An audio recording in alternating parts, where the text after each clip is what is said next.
WHCS Channel 29 presents Peninsula District Football. The Hampton Crabbers hosting the Bethel Bruins. From Darling Stadium, this game being played Friday night, November the 3rd, 1989. I'm Tim Cole with Bob Hintz and A.G. Womble. Welcome to Darling Stadium for what is always the game of the year. Bob, I've been looking forward to this since the last time these two teams played. I tell you, every time they play, you never know what's going to happen. It's going to be a great game. The coaches that I have talked to all year, all week long, have they're all pumped up. The team's pumped up. They're having pep rallies and all kinds of things in school, so everybody's ready. This will be a packed crowd here tonight. Before we get into that, let me make you aware of the fact that this game is supported by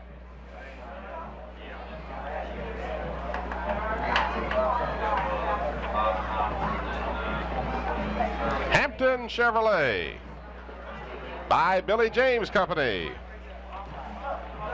and the Van House. Well, the band for Bethel is coming on the field, and there's no needed hype for this game. Of course, you may, as you will see during the course of our pregame show, AG has a chance to talk to both Mike Smith and Dennis Kozlowski. They'll be talking about the importance of this game, but why don't you share a little further light on that for the fans? Okay, right now Hampton is alone at the head of the district. They are already made the playoffs for the Division 6. If they lose tonight, then they will share the district title, but they will lose the home field advantage of playing the first two playoff games here. So it's very important for Hampton to win. On the other side, Bethel wins tonight. That would almost assure them a spot in the Division 5 playoffs, the number 4 spot. But we have AG right now coming up with Coach Dennis Kozlowski. So let's go ahead and break to that.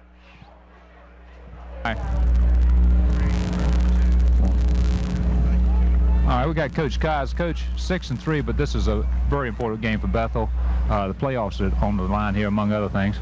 Well, obviously, the rivalry is a very important factor in the ball game. Secondly, it has district title implications with it. And finally, and probably definitely not the least, would be the fact that a victory here will probably put us into the playoffs, because we have a 10-game schedule as opposed to Lake Taylor, who has a 9-game schedule, and we're the last two contending for that 4th spot in the playoffs. Hampton's always tough, having another great year this year. What are you going to do to stop that offense? Well, we're going to pray a lot, number one. Number two, you've got to stop their Matthews to Air Monday and Mines and Gerzak. They're 3 capable receivers, and then of course you got to stop their tailback 43, who's an excellent runner. So it's going to be difficult. I think the only way you can stop them is try to keep the ball away from them. Okay. How are you going to score against some tough defense over there also? Well, I think that they're going to see a little bit of themselves and what we're going to do, because we have a quarterback as capable as Matthews is, and we also have our 3 wide receivers that do a good job catching the ball in Rainey, Bowens, London, and Hodges. So, Coach, good luck to you tonight. Thank you very much. Dennis Kozlowski. Thank you.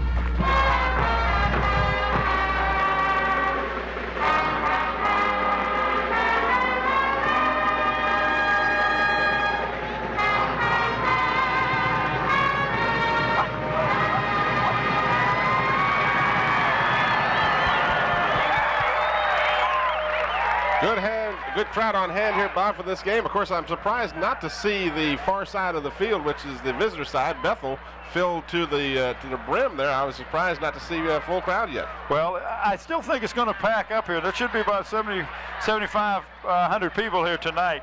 You don't come out for a game like this, you just don't like football. Well, I tell you, you got to be it's almost against the laws of nature not to want to come to this ball game tonight. But you heard Coach Kozlowski talk about Lake Taylor.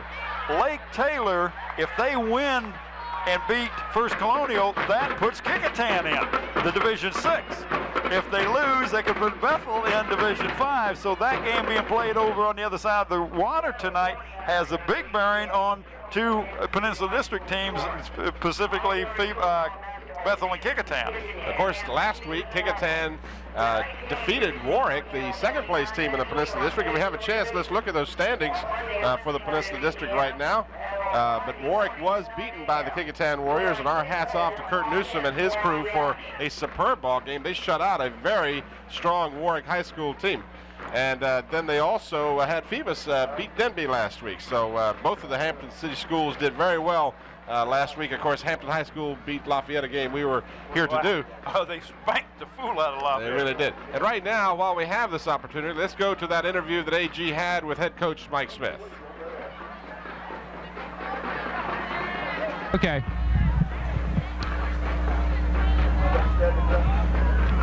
All right, we got Coach Smith. Coach, first of all, congratulations, another district championship. And even though you're in the playoffs, how important is this game to the team?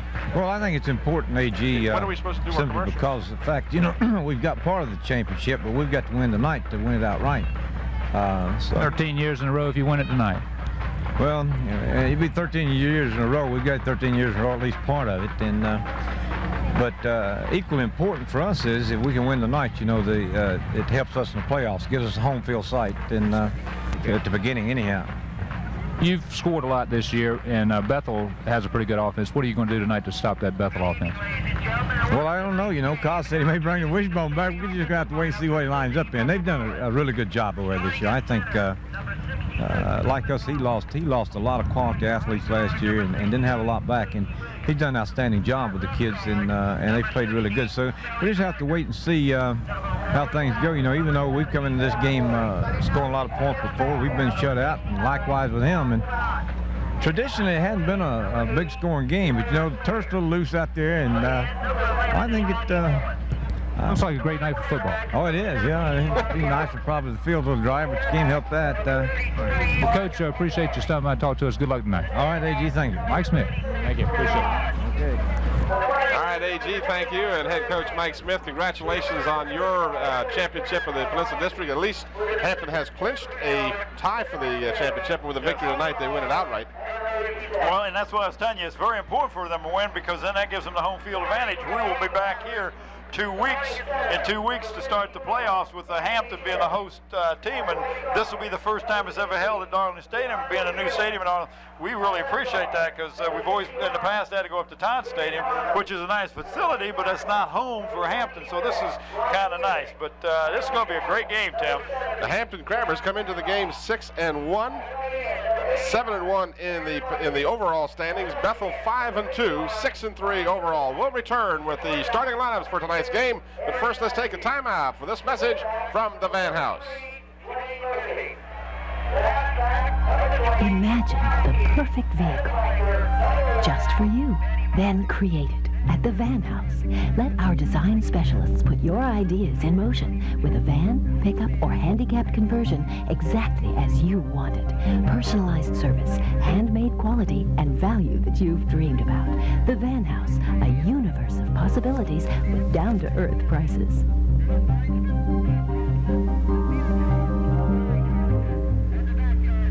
I think the thing I like the most about it is that it's so plush inside. It looks very expensive. It's very convenient for me. Everything is just where I want it. That van is my freedom. I can go do anything I want to do. I'm Skip Wilkins. Mobility allows me to compete with life. Look to the Van House for customized mobility products that fit. Back at Darling Stadium, Tim Cole, Bob Hintz, and A.G. Womble. We are moments away from the start of tonight's game between the Hampton Crabbers and the Bethel Bruins. While we have this opportunity, let's introduce the starting lineups to both teams. Then we'll get to that Peninsula District standing information here a little later on as you see the Bethel Bruins coming on the field.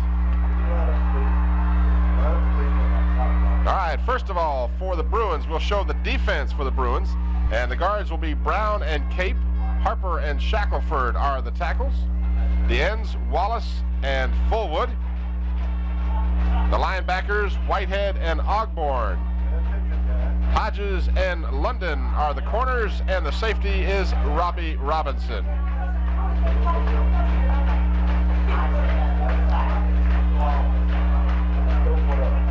And there you see the Bethel offense. Quarterbacking for the Bruins tonight be Robbie Robinson. The fullback is Muskelly. The halfbacks are Corey Hodge and Steve Hodges. The split end is Craig Rainey. The tight end is Sawyer. The tackles are Blake and Penort. The guards are Williams and Gardner, and the center is Damon Wallace. And of course, if you want, Bob, we can mention the coaching staff for the Bethel Bruins while you're at it. Yes, the coaches for Bethel is holding. We'll go ahead and go with the Bethel Crabber offense real quick. Aaron Matthews is at the quarterback. The running back is Cal Key. The fullback is number 43, Dwayne Murphy. The flanker is Manny Mines. The ends are Brian Gerzak and Aaron Mundy. The tackles, John Cavanaugh, Rodney Riddick. The guards, Damon Harmon and Mondell Hewlin. And the center is Anthony Cherry.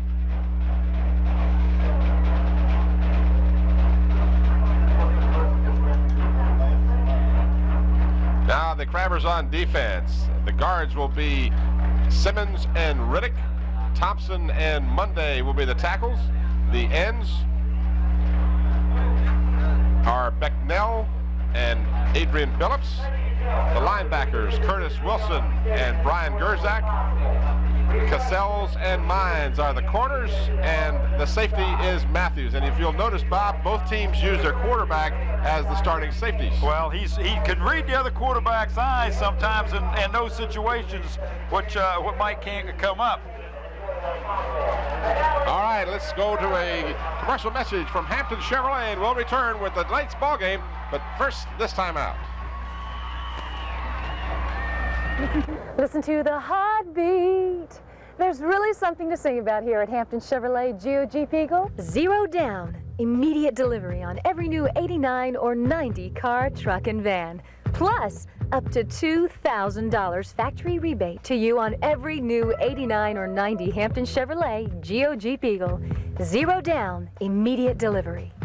Yes, you can at Hampton Chevrolet GOG Eagle, 2 blocks east of I-64 on Mercury Boulevard. The co-captains just about set to come out on the field for the two teams. While we have this opportunity, as I promised you earlier, let's see if we can get a chance to look at the Peninsula District standings up to this evening. And there we go. They show the Crabbers atop at a 6-1, 7-1 overall. Warwick losing last week to Kickingham, 5-2, 7-2 overall. Bethel tied for the the second place at 5-2, 6-3. Kickingham 4-3, 6-3. Denby 3-4, 5-4 overall. Phoebus 4-4, 4-5 overall. Let's stop right here, fellas.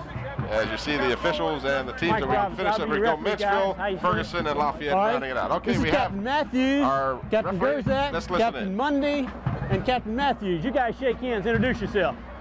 Mike Robinson is the referee for tonight. That's he speaking and introducing the officials. Fellas, let me introduce you other officials for tonight. Mr. Turlington is the line judge. Mr. Thompson is the back judge. Mr. Bullock is the umpire. Mr. Thompson is the head linesman. You guys have any questions about what's going on, you ask one of the officials. Bethel, since you are the visiting team, we're going to let you call a toss. Who's going to do the talking? You're going to call it. Call it in the air. If I should drop it, we'll flip it again. He called it tails. It's a heads. Hampton, you've won a toss. You want the ball, you want to receive. Which end of the field do you want to defend? Turn your backs to that side, if you would, this way. Hampton has won the toss, and they're going to receive on this end. Guys, let's have a good game. All right, thank you, Mike Robinson, the official, perfectly clear and concise. And again, we appreciate the fact that our zebras allow us to put the microphone on them tonight. Well, they have a hard job anyway, and they take a lot of flack from everybody. I mean, you can't ever make a call that you don't make some of the people mad, but even to put that on to give us a little more information what's going on, and also give the fans an idea of what they do talk about when they go out there, and I think that's real good. Tim, one real quick thing one comment that I wanted to make about tonight's game. The winner of this game tonight is the one who's going to have the fewest turnovers. I really believe that, because when Bethel turned the ball over, and they did turn the ball over when they went to Pulaski County, that cost them there. They turned over the ball at Kickingham, they lost that game. And the only time Hampton's lost this year has been turnovers. All right, let's quickly go to a message from Billy James Company. We'll return with a kickoff right after this.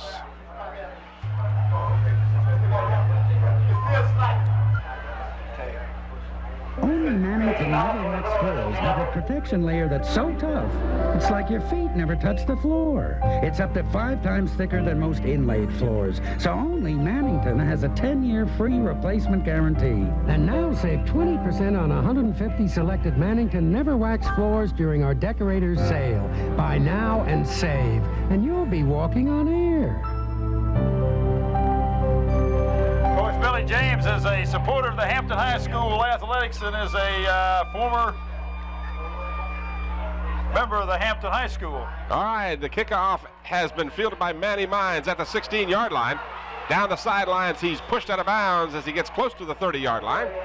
And this game is underway. Of course, Hampton in the black jerseys with the red and white numerals, the red pants and red helmets. And Hampton is the home team tonight. We remind you that we play 4 12-minute quarters in high school football. Most of the other rules are pretty much the same. They've marked the ball just short of the 30-yard line. And one of the features that you're going to look at tonight is the fact that these two teams have high-powered offenses. Both teams can pass, both teams can run. It'll be, in my opinion, Bob, the question is which defense comes up big as to who wins this ball game. Kai said it, he's going to do some different things. He's going to do some changes out there, going to change some personnel. He's got his best athletes playing both offense and defense. He's got more people playing both ways tonight than he normally does. And right off the bat, we have a change in the starting lineup as JoJo Becknell started instead of Kalki and took the initial handoff, ending up back close to the line of scrimmage. There you'll see the replay. JoJo Becknell, well, they faked us out a little bit on that as Becknell had the football, but he got back just to the line of scrimmage. No gain. 2nd down and 10 for the Crabbers. And if you look, Kozlowski's got a 4-man line up there, which he normally has a 5 or 6-man front. He's got 4 men in the line of scrimmage and got his linebackers doing some stunning. Jeff Ogborn takes Dwayne Murphy to the turf. Not before Murphy picks up 5 yards, however. And again, our congratulations, actually almost 6 yards for Murphy. Our congratulations to Dwayne Murphy as he has registered over 1,000 yards on the season and is the only Peninsula player to have achieved that most highly attainable goal. You see the replays, you see Murphy has such great strength. He drags Ogborn for almost 3 yards after he made the initial contact. Ball marked shy of the 36. This is Matthews on the quarterback option, and he is dragged down for a short gain, if in fact he did get a gain. He was dragged down by Damon Wallace, number 66. Well, that brings up a punting situation for the Bruins, and going deep is number 14, Robbie Robinson, the quarterback, and back there with him for the Bethel Bruins is number 11, Rodney Bowens, and Rodney is a speedster. In fact, Coach Kaz told me he's probably as fast as Rainey. And Rainey is fast. James Bailey averaging a little more than 31 yards per kick, standing back at his 25-yard line. Right-footed kicker gets a good spiraling kick away. Robinson fields it at the 30 and goes down before contact is made. Well, there was nowhere for him to go. He was and we might say something about the field. The field is in great shape as it has been all season, but as most of the fans would remember, it rained very hard Thursday and a good part of Wednesday, as a matter of fact. And it was raining some this morning. It's still pretty soggy, so we're going to see a bit of a treachery in the footing out there this evening. We'll see how much of a factor that gets to be. The wind is not as much a factor as some people had feared it might be. It's pretty dead right now, and when it does blow, it's across the field. So I don't think it'll have a big factor as far as the quarterback's passing is concerned. Well, we had talked earlier to Coach Cobb. What a nice handoff. And that is Muskelly, number 33. Marcus Muskelly picks up good yardage on the first play from scrimmage for the Bruins. 9:15 remaining here in the first quarter, just underway. No score between the Hampton Crabbers and the Bethel Bruins.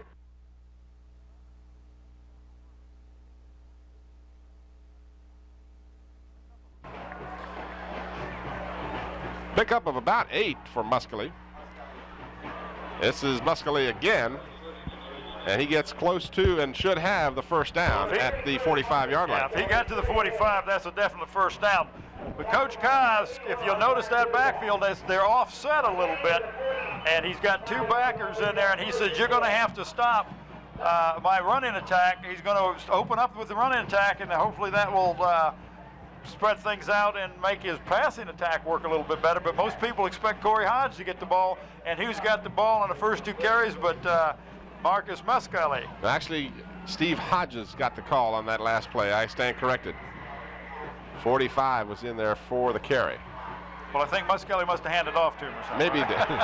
Corey Hodge is met and stopped in the backfield by JoJo Becknell on a good defensive effort by the Crabbers. Well, he came down hard from his defensive end position, and he just, what the terminology is, he crashed down, and he met Corey Hodges about the time he got the ball. As you can see on the replay, he gets the pitch, and boom, he is met almost when he took his second step. In fact, lost a yard on that play.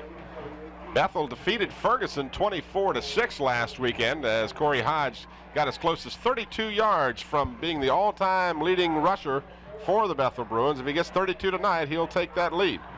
Quick pass over the middle. It's complete. This is London. Paul London with a nice move to get outside. He's tripped up as he gets to the 15-yard line. Well, see, what happened that time is Coach Kyle says, okay, if you're going to crash that in, I'm going to hit my tight end right over the middle, and that's exactly what he did, and what a long gainer.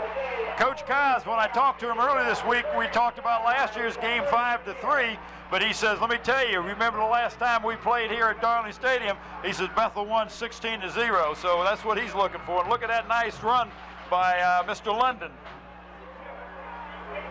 43 yards on the pass and run. First down, just inside the 15-yard line.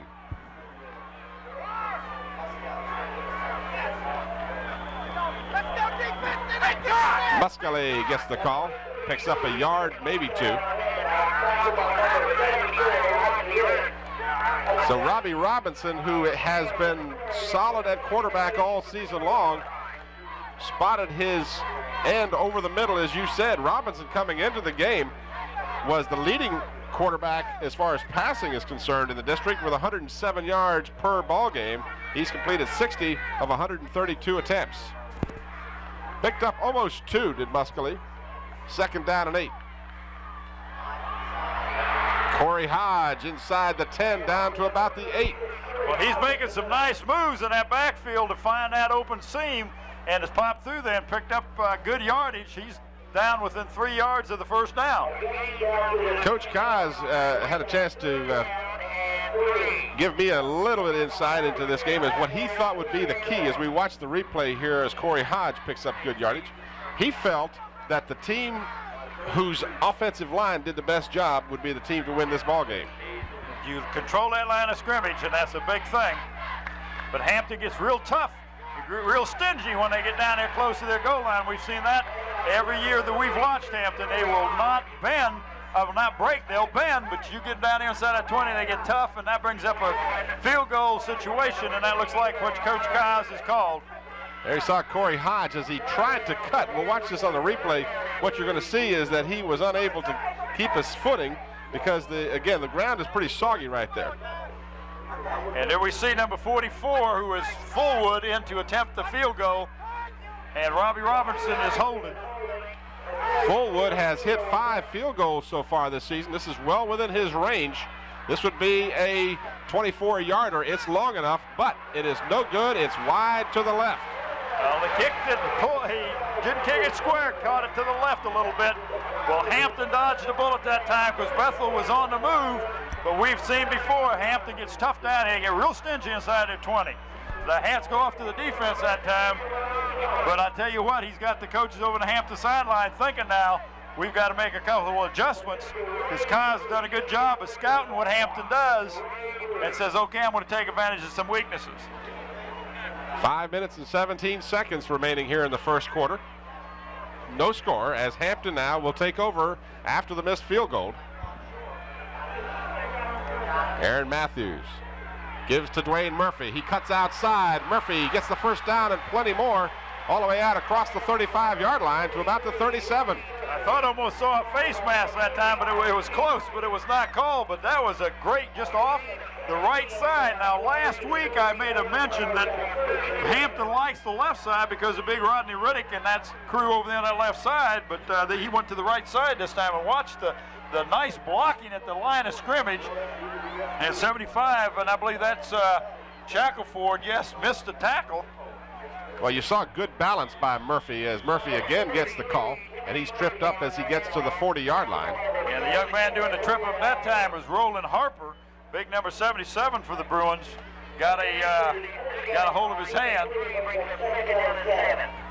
Pickup of 3 yards on the play for Murphy. They've marked the ball just short of the 40. 4.5 minutes remaining here in the first quarter, no score. Matthews pitches back to Murphy, right side, nothing happening there. Barely back to the line of scrimmage as the left side defensive line for Bethel was waiting for Murphy. Of course, Hampton last week trounced Lafayette 47-7. They got over 385 yards total offense did Hampton. Murphy had 206 yards in that ball game and 5 touchdowns, giving him 16 for the season. And of course, the Hampton defense held the Rams to just 73 yards total offense, once again showing that great Hampton defense that has been so prevalent throughout the years. Well, this is a passing situation. Matthews straight back, has time, throws, and it's off the fingers of the intended receiver. And that was number 9. That's Sean Hamlet. Sean Hamlet, not an often used receiver. And he was wide open.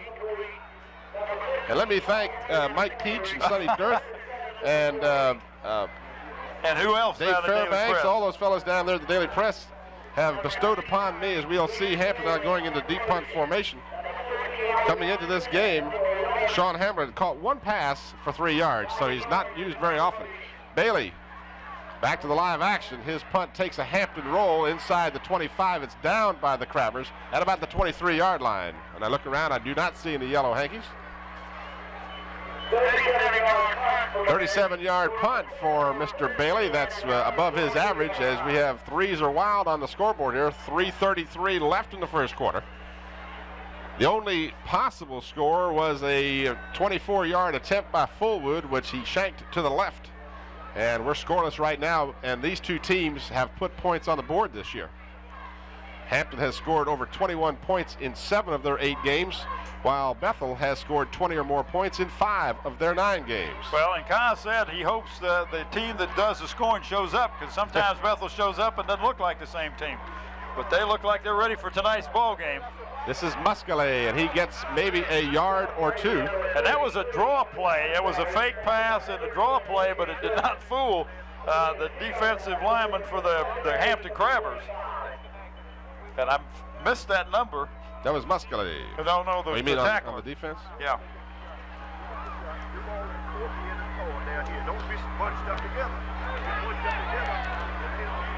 Second down and 8 after Muscale picked up 2. Ball at the 25 of Bethel. Robbie Robinson at quarterback. Robinson on a lateral right side to Rainey. No, that's Rodney Bowens. Bowens, rather, yes. Number 11, not 21. And he picks up short yardage. That was a lateral, and I emphasize that because you might see that halfback pass later on. Again, but he's going to have to get somebody out to the block for him because you got a lateral. There was 3 Hampton Crabbers that were going towards him after he got it. You can see here on the replay that he being Robinson just steps back and fires that ball backwards, a lateral. But look at the Hampton Crabbers that are coming down on him. I mean, the Hampton pursues real well. Third down and about 7 for the Bruins. Pickup of about a yard. Fakes that play this time. Now he's going to throw, and it's incomplete. It's intercepted. Yes. Looks like number 11. Manny Mines. He just stepped right in front of where that ball was intended because the receiver was open, but the ball was short. And it looked like there might have been a misconfusion there between Robinson and the receiver. It looked like he went down and long, and it looked like he might have had called a play where the receiver was to just curl back, but that's not what happened. Well, let's see if the Crabbers can take advantage of the first turnover of the game. Well, you said it. Turnovers would be the story, so let's see if we got that one right. Matthews over center. Gives to Dwayne Murphy. Murphy finds a big hole. Up the middle. He may go all the way. He does. Oh, wow. Some missed tackles in there, but Dwayne Murphy was not to be denied. He ran right out of some people's hands and arms and was hit 2 or 3 times. Nice run. 36 yards Murphy rose.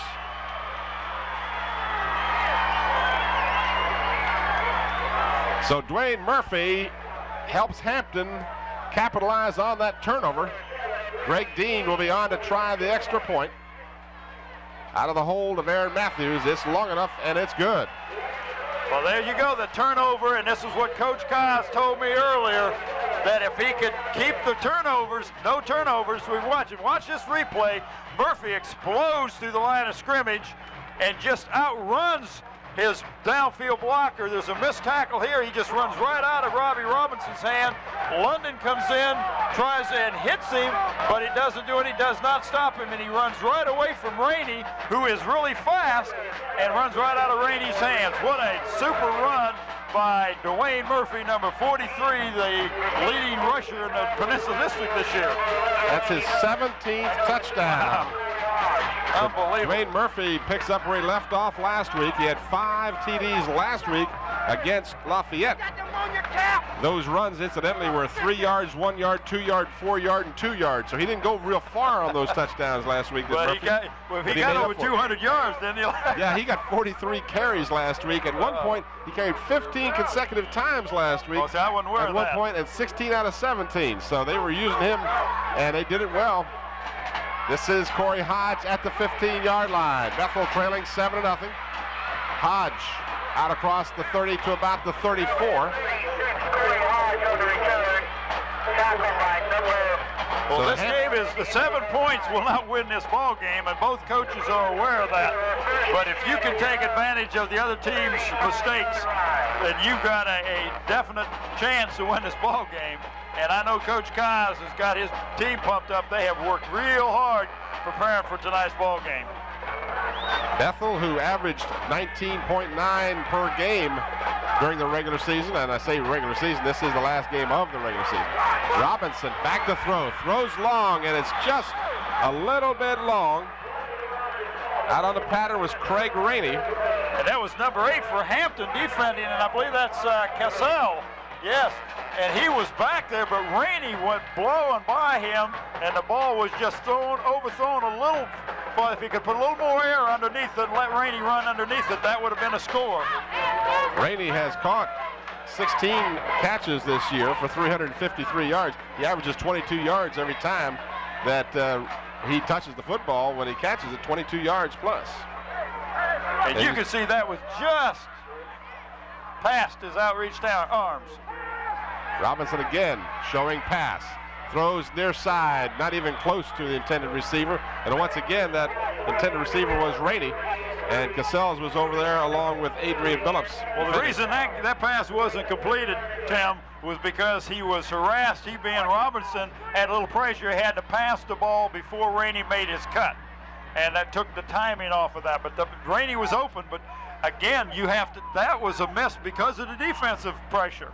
The defensive line did good pressure on Robinson that time. Clock stops with exactly 1 minute remaining here in the first quarter. 3rd down and 10 for the Bruins at the 34-yard line. Robinson shows pass, this time hands off on the delay to Corey Hodge, and he loses yardage as the Hampton defense is fired up. Well, there's certain keys that they look for when where it's a fake pass and a draw play or even a screen play, and the Hampton defense was not fooled. They were looking for that draw play with Corey Hodge. It's the first time tonight that Bethel has had to punt. And that is Baylor, but Taylor, who averages just short of 30 yards per kick.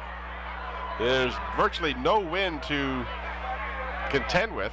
Hampton puts a mild rush on the punter, and it looks like Hampton will let the ball roll dead, and it is touched dead at the 40-yard line. So the Crabbers will once again have good field position. Oh, they have excellent field position on this thing, and this is what happens when you have a damp, wet field like that. You're not going to get much of a bounce or a roll, and it was real smart of the Hampton Crabbers just to let the ball fall and roll, because after it hit, it only rolled about 5 yards. That may have been the last play of the first quarter, as we're down to 2 seconds, 1 second, and there goes the gun to end the first quarter. Well, I tell you, So the Hampton Crabbers get a 36-yard touchdown run from Dwayne Murphy after a fumble, or rather interception by Manny Mines. And A.G. Womble, who you got down there? Tim? Yep. Just an observation, we don't have anyone, but Bethel was knocking at the door, but this is a typical Hampton defense tonight. Stopped them and took advantage of the opportunity. You're absolutely right, and Bob called that shot. He said the team that capitalizes on the turnovers will be the team to win this game. Of course, we're still 3 full quarters away from anybody winning this game, but it certainly sets the trend. It really does, but if you look at what's happened tonight, 3 times Hampton had the ball offensively. The first 2 times, Bethel stopped them. The first time without a first down. The second time, they got 1 first down, they had to punt. But the turnover, first play, they scored. You know, you have a tendency as a football team to let down a little after a mental mistake or a turnover like that. And if you're a good offensive team or a good coach another time, he's going to call the play that scores. Crabbers averaging 31 points a game. Aaron Matthews and Bethel is offside, whether they were drawn or not. You can't run behind them. We're waiting to see what the call is. You can't run behind them. With the stake in the ground as it is right now. That's A.G. who's talking to our cameraman down on the near sideline. Going to mark off 5. Dead ball foul, encroachment on the green. Dead ball foul, encroachment on the green. Now watch what happens. If you notice, Bethel has been putting their linebackers up and jumping, and this time all Aaron Matthews did was change his cadence and draw them off side. Now they got a 1st and 5. At their 45. Out to about the 48. JoJo Becknell, who coming into last week's game had not carried the ball from the line of scrimmage, from a set position. Last week he carried 5 times, got some yards, and he started in there again tonight. Yeah, I like the way he plays. JoJo's coming off. He's using JoJo in number 44, that young freshman for the Hampton Crabbers, Shelly Ellenson, running into plays. And this young man is 197 pounds, 9th grader. This is Murphy breaking 1 tackle, breaks another tackle. He's dragged down at the 45-yard line, but not before he gets the first down for the Hampton Crabbers. And look who made a tackle. Your safety man, your quarterback, that's not who you want to be making your tackles. The tackle should be made by the linebackers or the defensive line. Watch this play. Comes right off the left-hand side, which he likes that left side. Avoids the tackle right there. And looks like he's moving, but look at this nice hit by Robbie Robinson.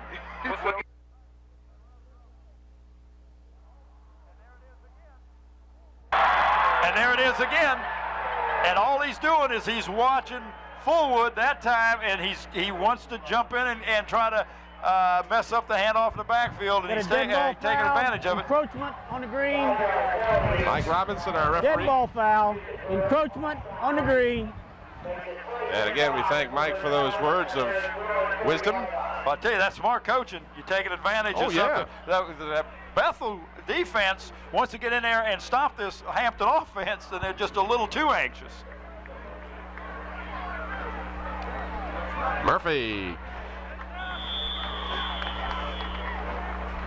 It's close to the, okay, Eagle Eye. I gotta wait until I spot the ball. Oh, I thought you Give him a break here. All right. He's short. He'll be short by about 3 or 4 inches. That one's easy to call. He's got to get across the 35, and he's on the wrong side of it. You got a line right there. So Yeah, I could have called that one. Well, you should have. Blind as I am. Well, I want you to make up because you missed one last week, right? 2nd down and inches. Ball at the Bethel 35-yard line. 10:08 remaining in the first half. This is Murphy, and he's got the first down and about 4 or 5 more yards as he gets close to the 30-yard line. Rodney Riddick, big number 74 out there, is doing a good job opening up some holes, but Hampton likes that left-hand side with Rodney Riddick on there helping block and Cherry at center, and I'll pick up the guard real quick. On that side is, looks like number 60. That would be Hewlin. Matthews pitches to Becknell. And Becknell may go. He is dragged down inside the 5-yard line. He ran out of a tackler down there. Well, that's a big that's something that Coach Kaz was not prepared for, was the running of JoJo Becknell, because like you said earlier, he had not carried the ball but from the offensive backfield but a couple times last week. 28-yard gain. Watch this replay. You see Matthews pitches to Becknell. He eludes the tackle by Fullwood. Finally, and that's Robbie Robinson again. Boy, yep. And your safety making the tackles. If you're a head coach, you don't like to see that. 1st and goal at the 3. Murphy gets the call, but he'll be stopped after a pickup of a yard. In on the stop for the Bethel Bruins was Jeff Ogborn, number 39. And his name has been called more than once by us this season. He's done an outstanding job on defense for the Bethel Bruins. Mike Robbins, the referee, has a word to say to the Crabbers in the huddle. And he didn't turn his mic on, so we don't know what he said. 2nd down and goal at the 2. Murphy, again, stopped short of the goal line. And once again, as you might have expected, same play, Ogburn right there to make the stop. But he's getting closer and closer, but you get to the point now. What is that? Looks like the ball is spotted at the 1? At the 1. So far in the ball game, Murphy has carried 10 times for 80 yards. 36 of those coming for the touchdown. Murphy, are you ready for a statistic? Murphy averages 12.2 yards every time he carries the football. Give it to Murphy. And we got motion, and let's see now. It's going to be against Bethel. And again, it's not very big, but it's half the distance to the yard line. And now what it does is mentally it's got the defense thinking. Dead ball foul, encroachment on the green. Dead ball foul, encroachment on the green. So what you got now is you got the defense thinking, I have to wait till the ball snapped. I can't jump as quick as I did before. And that little split second, that may get you in the end zone. So that's, again, Mike Smith has used that to his advantage tonight 3 times. That is the 3rd time that Bethel has been penalized. This is Murphy. As of yet, no signal from the officials. No, now they're going to say, well, one says 4th down, another one says touchdown. So which is it, guys? There's some confusion now. Let's wait and see for just a minute. Yeah, they're calling a touchdown. The official on this side raised his hand and said, yes, the ball broke the plane. That's all that has to happen. The player does not have to get in the end zone. The play's got to get in the end zone. But the Bethel Bruin defense is not happy at all about that. Greg Dean on to try the extra point. It was partially blocked, but it does float through there for the extra point.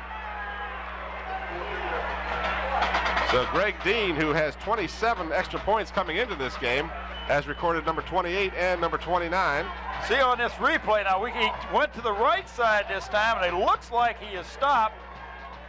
But all he has to do is get the ball, has got to break the plane of the goal line, and nobody made the signal, but the man on the left who was out of the screen, the official on the left out of the screen, is the one that made the call. And it did come late.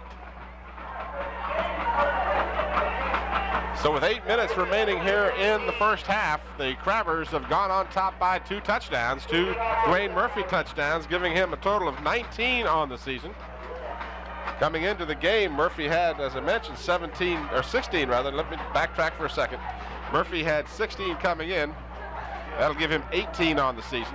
Had 96 points. So now let's see, my math here being what it is, as 108 points now for Mr. Murphy. Mr. Calculator in the brain there, huh? Calculation. Thank you, Jerry. Figures are just a plaything with me. All right, 8 minutes remaining in the first half. Hampton hoping to secure home field advantage for the playoffs. Bethel hoping to keep their hopes alive for a playoff spot. Kick goes out of bounds. Let's see. I started to say they'll bring it back. Let's see if can they in fact elect to take it where it went out? Yeah, but who would want to take it down there? That's the 22-yard line. Make them kick it again 5 yards back. It looks like to me that Dean is trying to kick the ball away from Corey Hodge. That he's kicking it over to the left side, but he's kicking it towards Rodney Bowens, who's not a bad runner either. So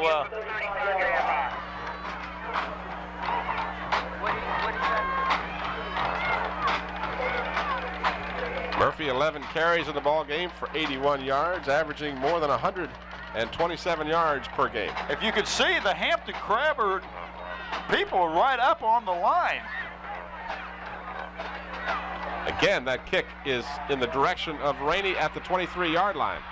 Rainey, tightrope walking, still on his feet, finally steps out of bounds at about the 42-yard line. Rather, make that Bowens. I keep confusing 11 and 21 there. Rodney Bowens is the man. I'll get that right before the night is over. That's okay. I don't want you getting letters from his Really? fans and say, you don't know Rainey from Bowens. That's right. Is that like... No, never mind. Never mind, Tim. Never mind, Tim. 43-yard line will be where the Bruins started, and they need desperately to get something going here. You can't get behind this Hampton team very often and come back, so the Bruins need some offense. And they can put some offense in gear here. There you see the pass is tall for Rodney Bowens, number 11. I tell you, there was pressure coming from that left-hand side. JoJo Becknell came in and was really coming in hard and knocked Corey Hodge back into Robbie Robinson. We got a player hurt on the field out there, and I sure hope it's not a serious injury, but I didn't see what happened. Looked like one of the linemen, and I can't catch the number. It's on his helmet. If you watch now as on the right-hand side, JoJo Becknell comes in and hits. Look at him knock Corey right back into Robinson, and that's why he overthrew. So again, the reason that pass was not completed was because of the defensive pressure being put on by the Hampton Crabbers. Now the injury, as you said, Bob, is at the line of scrimmage. Yeah, and I didn't pick up who that was, so let's hope it's not nothing serious. They are attending to the injured player. All right, while we have a timeout on the field, our score, the Hampton Crabbers 14, the Bethel Bruins no score. We'll return after this message from Hampton Chevrolet.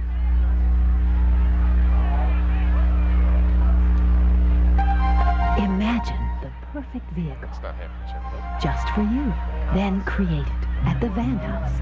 Let our design specialists put your ideas in motion with a van, pickup, or handicapped conversion exactly as you want it. Personalized service, handmade quality, and value that you've dreamed about. The Van House, a universe of possibilities, down-to-earth prices.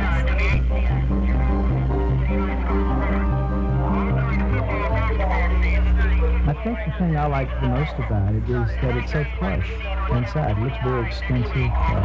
It's very convenient for me. Everything is just where I want it. That van is my... I can go do anything I want to do. I'm Skip Wilkins. Mobility allows me to compete with life. Look to the Van House for customized mobility products that fit. That wasn't Hampton Chevrolet, that was the Van House. Well, you know, the vans sometimes are Chevrolet vans, but that was the Van House. Kelly Gardner is the player being attended to, I believe. I think I saw the number 60 there on the sleeve. He is in a sitting up position now. They are attending apparently to his knee or his leg. I'm not sure. We really can't see. As you look in there, you have the same view that we do. But play has stopped here. And well, maybe AG can get a fix on who that is down there, and maybe talk to the doctor when he comes off, because the doctor from the Hampton side is over there. So, all right, Tim. Yes, yeah, that is Kelly Gardner, and Earl White. Dr. Earl White's out there. We'll get a report as soon as we can. Let you know. Okay, thank you, AJ. He is being helped out the field. Let's right now take a timeout and a message from Hampton Chevrolet. This time, Hampton Chevrolet.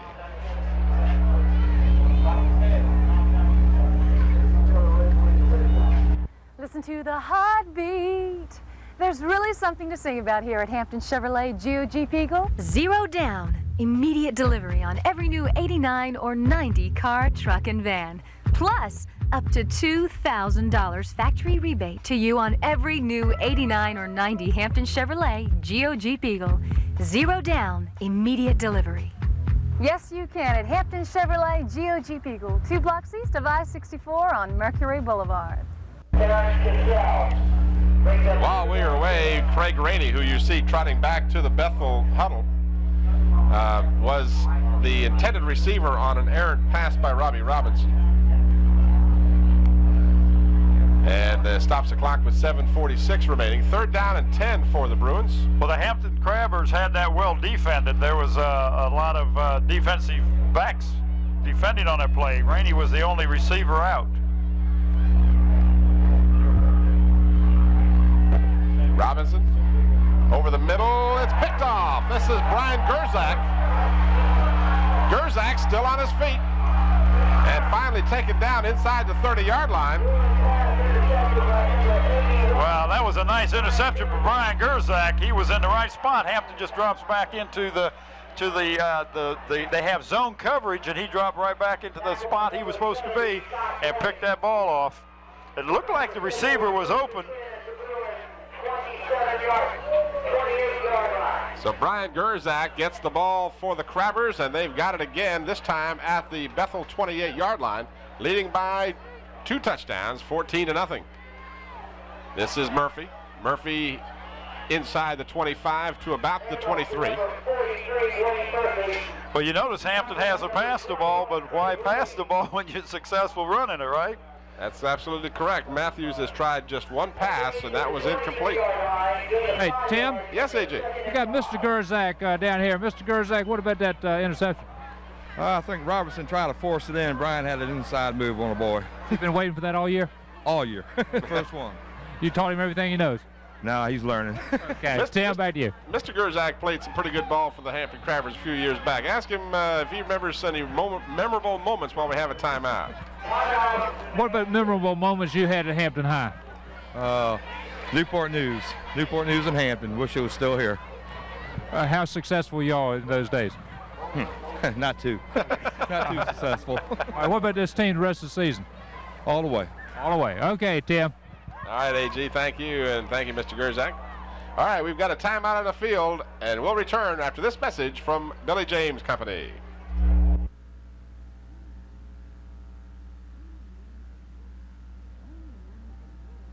Only Mannington Never Wax floors have a protection layer that's so tough, it's like your feet never touch the floor. It's up to 5 times thicker than most inlaid floors, so only Mannington has a 10-year free replacement guarantee. And now save 20% on 150 selected Mannington Never Wax floors during our Decorators Sale. Buy now and save, and you'll be walking on air. And of course, we want to mention that Billy James is a Hampton High School graduate and a supporter of the Hampton High School athletic programs. 2nd down and about 5 for the Crabbers.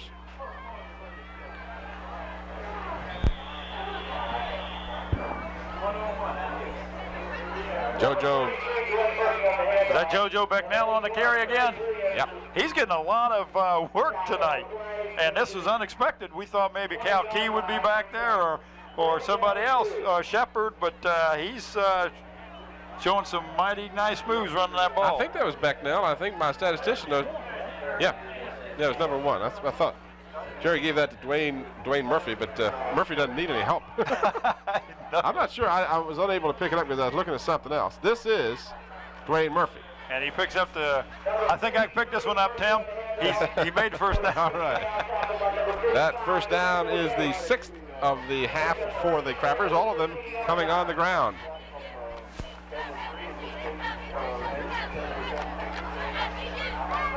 They have yet to put the ball in the air. They've been Hampton. Just one time, and it was incomplete. Oh, that's right. I missed that Just that one time. I had my eyes closed. 5, that's what happened to me on that last carry. First down for the Crabbers. Murphy steps up in the slot. This is Becknell. Becknell bursts through the middle. He's down. Touchdown. They say he got across.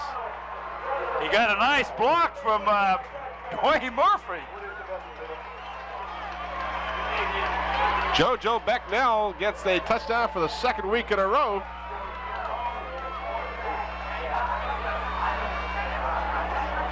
That one was a 15-yarder. So the Crabbers have broken this game open.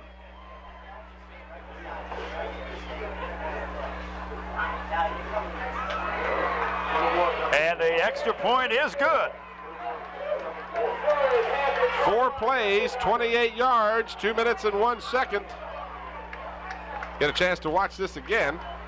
And watch this.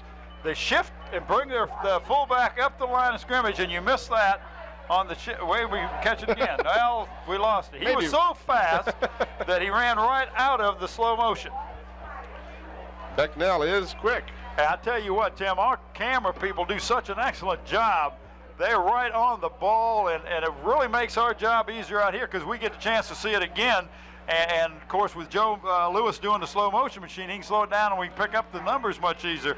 And I just can't say enough about Jerome Young and Angela Brown and young Sam's still down on the sideline. And here we go, and he just busts through that line, and boom, nice block. Somebody threw a nice block on Shackelford, and when he gets tackled, he just dives right into the end zone.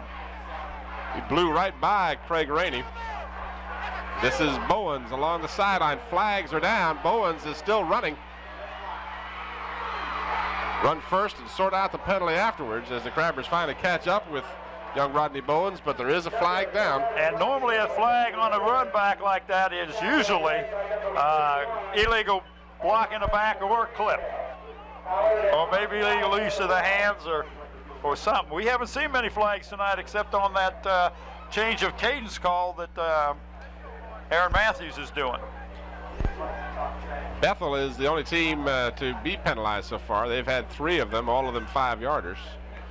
One, of course, was measured less than 1 yard, as was half the distance of the goal. Half the distance of the goal line when you're on the 1 yard line. Right. But I mean, it's a mental and a psychological thing too, though, that when you're being drawn offside, and it is again. There's clipping on Bethel. Our referee looks like a 13-yard line. Put yourself in the hole.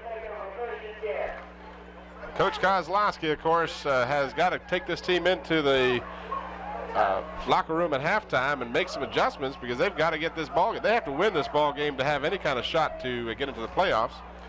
I think there's a lot of ifs, ands, or buts. They may slide in a back door if certain things happen, but it's unlikely that those things might happen.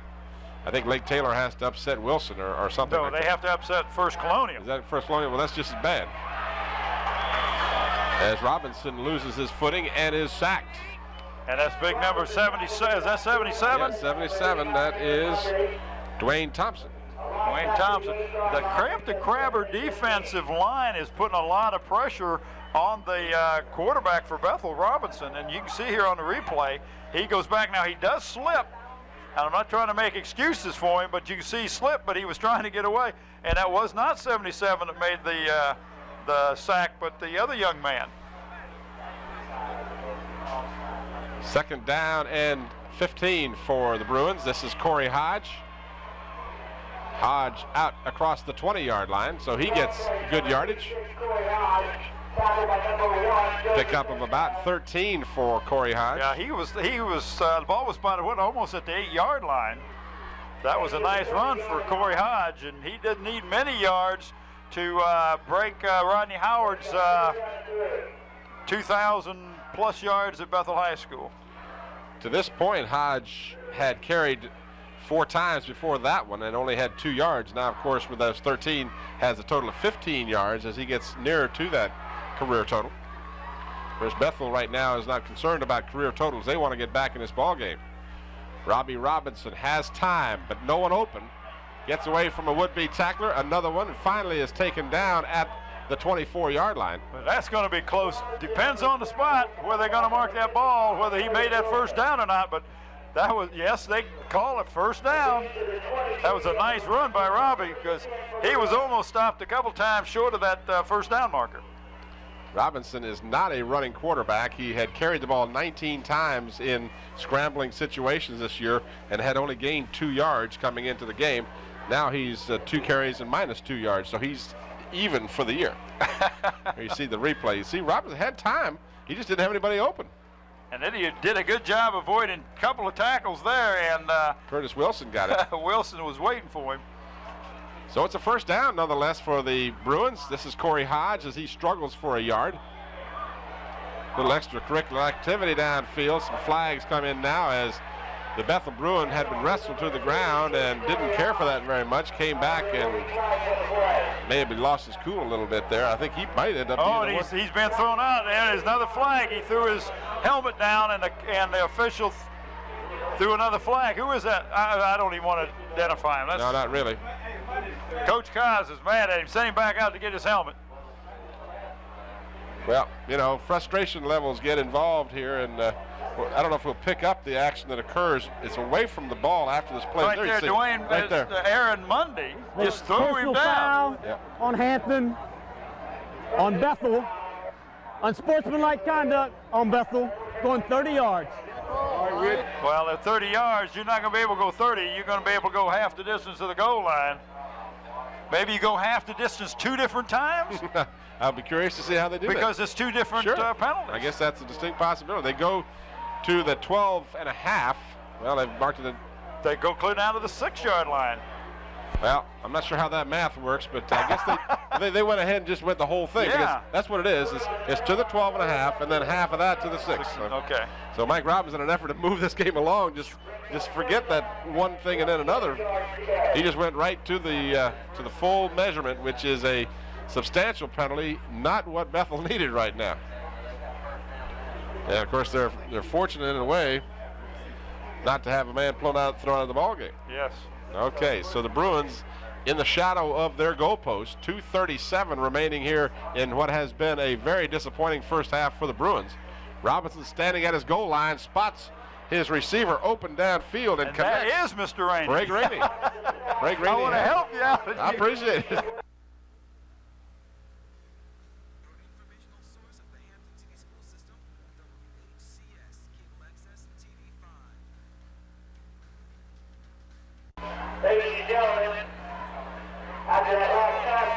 All right, we were away for a moment there as we needed to make a tape change. While we were away, we've got everything that happened for you on replay. Robinson standing back at his goal line. Well, we do we or don't we? Let's see.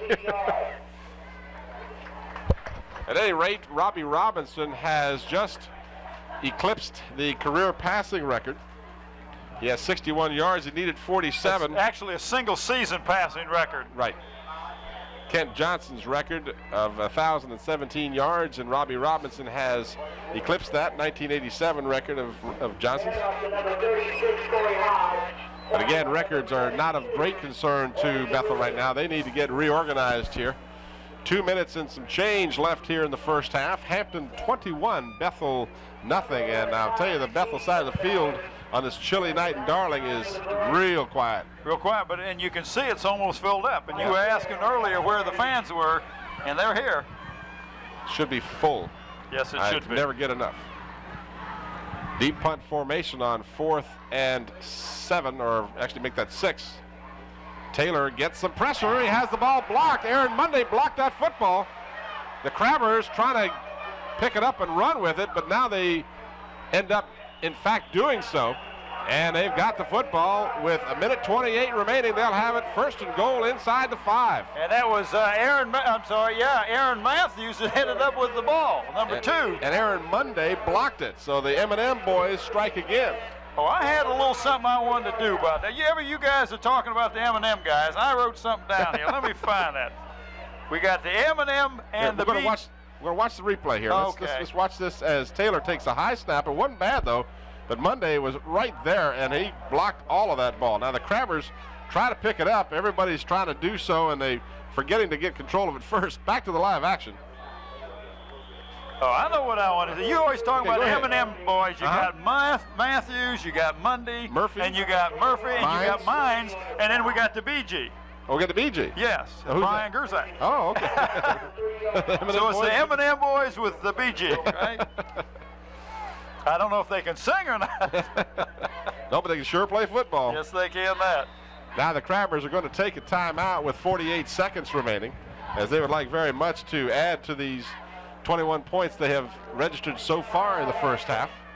I can't tell you that this game has followed the trend I thought it would, because I really think we'd had would have had a much closer ball game. But the 2 turnovers that were converted. The 2 turnovers, but the turning point was the missed field goal. Had Bethel got on the board, got the 3 points, then they had to kick off. They had stopped Hampton on the previous 2 times, and then made Hampton kick. But then when the turnover came out, intercept the pass, the defense let down a little bit, and boom! Don't give Murphy a little space. Murphy gets a little space, and he went 36 yards and scored. So, and that 36-yarder followed a Manny Mines interception. So the Crabbers have capitalized, and then Brian Gerzak intercepted. And now they've got a chance here, as it's going to be 2nd down and goal at the 3-yard line. Tim. Yes, AJ. At halftime, we got another famous individual that played a lot of games out here at Darling Stadium. Said he's going to talk to us. Mayor of the City of Hampton, James Eason. All right, we'll look forward to that. We invite our fans to stay tuned at halftime, as we will have AG down on the sidelines talking with various and sundry individuals from the area here. And we'll have the bands. We don't get to feature the bands as much as we'd like to, and I know the fans like to watch the bands perform out there also. 2nd and goal. Matthews lofts it into the corner for Aaron Monday. He's got it. He just out-jumped everybody. That was like a rebound. Well, you and I talked with Coach Kaz before the ball game about that very problem of defending this big 6'7" Aaron Monday. Well, there were 2 Bethel Bruins there, but he is just so big and so strong and had such soft hands that he just went up and took that ball right away. And watch this. Well, we got the extra point, and then we're going to see the replay first, I guess. The extra point try is blocked, no good, as Greg Dean did not really get much of it at all. Watch this thing. 2 defenders around him, Rainey and number 15, Paul London. So the extra point try is no good by Greg Dean after he had converted on his first 3. And now the Crabbers have stretched that lead out to 27-0. 2 plays after the blocked punt by Aaron Monday. Crabbers go 4 yards in just 45 seconds. These statistics, compliments of Jerry Zomplis, our head statistician and all-around good guy here. And the walking calculator. That's right. I know, you know, sir, I've watched him. Yeah, how good he is at taking his shoes off real quick and using his toes and his fingers and getting them back on. Never gets his socks dirty. And he even uses my fingers. That is Matthews, check the 13th touchdown pass for the season. And how many is that for Mr. Monday? Gee, I didn't know that part. Oh. I'll work on that during the halftime. I'll have that statistic for you at the beginning of the 2nd half. Rodney Bowens is snowed under as he gets to the 23-yard line, and another injured Bethel Bruin out about the 33 or 34. Let's see, that's number 53, and he is not getting up. No one really has paid much attention to him yet, but that is Andre Hargrove, who is now being attended to. Well, that was number 40, Corey Jones, on the first one there to hit Rodney Bowens on a carryback. There you see the injured player I was referring to, Andre Hargrove.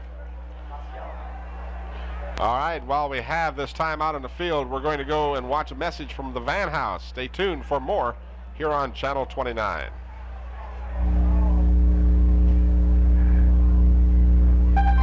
Imagine the perfect vehicle just for you. Then create it at the Van House.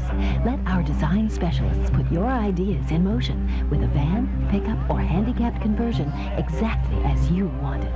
Personalized service, handmade quality. Oh no, I knew what that was. That was half the distance. Dreamed about. The Van House, a universe of possibilities with down-to-earth prices.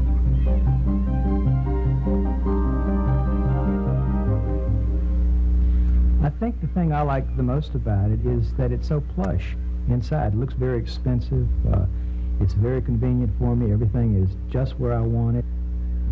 That van is my freedom. I can go do anything I want to do. I'm Skip Wilkins. Mobility allows me to compete with life. Look to the Van House for customized mobility products that fit. Well, Well, they're still attending to the injured player, Hargrove, and I believe they have called for an ambulance or at least a stretcher. So that does not look good, and we certainly hope that this injury is less serious than it appears to be. Yes, we most certainly do. We see some Hampton Crabber attendants looking in on the situation. There is Dr. White out there from the Hampton bench is out there in the blue jacket, kneeling right next to Coach Kozlowski, and it's Colin Oliver on the left-hand side, one of the assistant coaches for the Bruins. All right, well, it looks like we're going to have a continuation of the timeout. So with that in mind, we're going to once again leave you. We'll be right back after this message from Hampton Chevrolet. Listen to the heartbeat.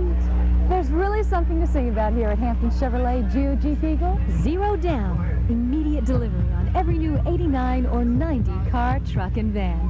Plus, up to $2,000 factory rebate to you on every new 89 or 90 Hampton Chevrolet GOG Eagle. 0 down, immediate delivery. Yes, you can at Hampton Chevrolet GOG Eagle, 2 blocks east of I-64 on Mercury Boulevard.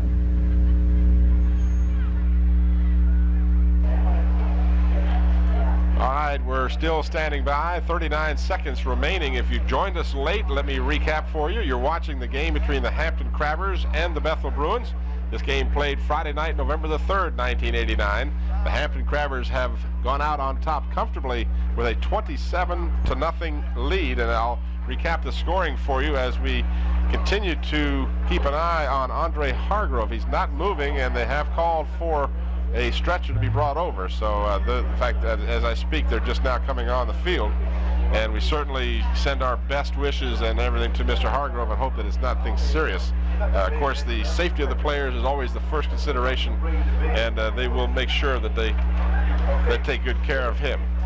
Dwayne Murphy got the scoring underway after the turnover. The interception by the Hampton Crabbers. Manny Mines intercepted the ball, and Dwayne Murphy on the very next play went 36 yards to make it 7-0 on the Greg Dean extra point. Then Murphy scored again with 8 minutes remaining in the second quarter from 1 yard out. Again, the extra point by Dean was no good. Rather, was good. And it makes it 14-0. That was a 60-yard drive on 8 plays for the Crabbers. Then Joe Becknell burst up the middle for 15 yards. Extra point try by Dean was good. That was a 4-play drive, 28 yards and 2 minutes and 1 second. And then the final scoring of the first half so far, with just 43 seconds remaining. After the block punt by Aaron Monday did the honors by catching the 13th pass touchdown from Aaron Matthews for 3 yards. The extra point try was blocked, and that's how we stand now with the score 27-0 in favor of the Hampton Crabbers.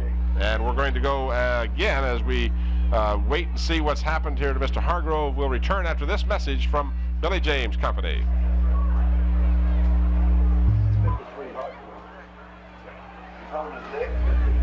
Only Mannington Never Wax floors have a protection layer that's so tough, it's like your feet never touch the floor. It's up to 5 times thicker than most inlaid floors, so only Mannington has a 10-year free floor guarantee. You wear it out, we'll replace it free. The toughest protection layer, the toughest guarantee. Mannington. Of course, we want to thank Billy James, who is a staunch supporter of the Hampton High School Athletics, a graduate of Hampton High School. Well, Bob, they are still attending to Hargrove. But Tim, while we got a little break in action here, I was thinking about what Coach Kaz had said earlier, that we have to have a minimum of turnovers, and they've turned the ball over 1 time. The turning point in this ball game, well, they've had 2 turnovers. That's correct. Not including the block punt, which right. Is that a turnover? Well, yeah, it is a turnover, I guess. 3. But anyway, the turning point, was the first turnover right after they missed the field goal. But then when Hampton did the change of cadence count and started drawing the Hampton Crabbers offside. Right. If you can remember back 3 years ago when Hampton played Bethel here, Bethel won 16-0. That's what Bethel did. They shot their linebackers in, disrupted the Hampton cadence and everything. And Hampton did not do that then, but they were ready tonight. And you can really see it's made a big difference because it's made the defense start to think a little bit rather than react. We're going to have a replay as you see Hargrove being helped off on the stretcher. And again, we certainly hope that it's not serious, and heaven help us, we do hope that that's the case. But they're taking good attention to him, and hopefully he'll be okay. My director told me we had a replay of the last play, I believe it was. The last touchdown. There's a dead ball foul, illegal substitution against Hampton during the injury timeout. Watch this. Dead ball foul, illegal substitution against Hampton. Great coverage in the corner, guys. Oh, big 6'7" Monday. That's why I keep talking about how great our camera people are. That is super duper. Well, and that camera work, and then the slow motion just makes it even better. And it goes even further back to our director, who. Well, yeah, so we don't forget Scotty. His wife's up here keeping tabs, and we got to mention his name at least once a quarter or something. Oh, I can't remember what she said. But his wife's up here running the scoreboard tonight. Draw play to Hodge. Hodge across the 30. Couple of tough yards. 16 seconds remaining, and I don't think we'll see Bethel call a timeout. I'm pretty sure they'll either hurry the play along and just let the quarter get over with. But Hampton is slow to respond, and now Muscally resets, so they look like they might have illegal motion. This is Hodge. Hodge with some good moves, still on his feet as he gets out close to the 48-yard line. And that is the last play of the first half. Corey Hodge, coming into this game, needed, they've marked the ball at the 48-yard line, so Corey Hodge needed 37 yards, and with that play has 36 yards. Well, he needed, what did he need, 32 or 37? I think he needed 32. He needed 32. So that gave him the, watch the replay here. Corey Hodge gets the record. So if you want to pass that information on to the powers that be, he now has 36 yards on the night and has taken the career total record. Away from Rodney Howard. Yep. There you see the score as we have concluded the first half of play. The Hampton Crabbers on top 27-0. And now we're going to have the Hampton High School marching band as you're watching the Bruins filing into the tunnel on the far side of the field. The Hampton Crabbers, who need to win this game to assure themselves of the home field advantage, doing a good job so far. Your assessment of the first half? We got AG down there with Mayor Easton, so let's break down those two gray-headed guys standing down there. Okay, Tim, we do have the mayor of City of Hampton, Mayor Easton, and Crabber football night, Jimmy. Yeah, I think the score is surprising to most people here. Certainly been an interesting first half. We talked to both coaches before the game, and we expected a close ball game, but the Crabbers just capitalizing on the breaks tonight. Well, it looks like it, and Bethel obviously came out here ready to play and stopped Hampton the first drive and moved the ball, 50 or 60 yards down, and looked like they were going to score at least a touchdown or surely a field goal, and when he missed that short field goal, it seemed like it took something out of him.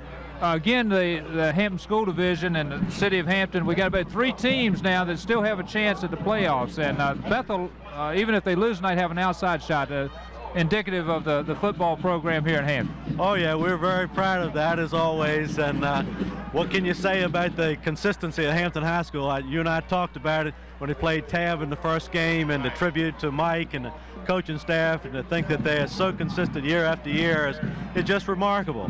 And I think the game that was played here the night of the dedication when Hampton played Kecoughtan was one of the best high school games I've seen in a long, long time. And I think Kecoughtan looked very, very strong to me that night. And we understand they still have a good shot at the playoffs.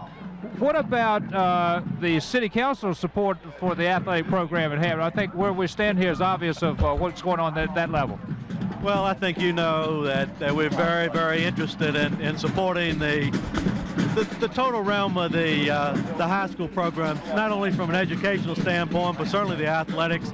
I certainly believe, and I think most of our council members believe, that the athletic programs are very important to complement and give a wide range of educational opportunities.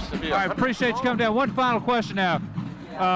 You played out here a few days, scored a few touchdowns. What would you do out there tonight?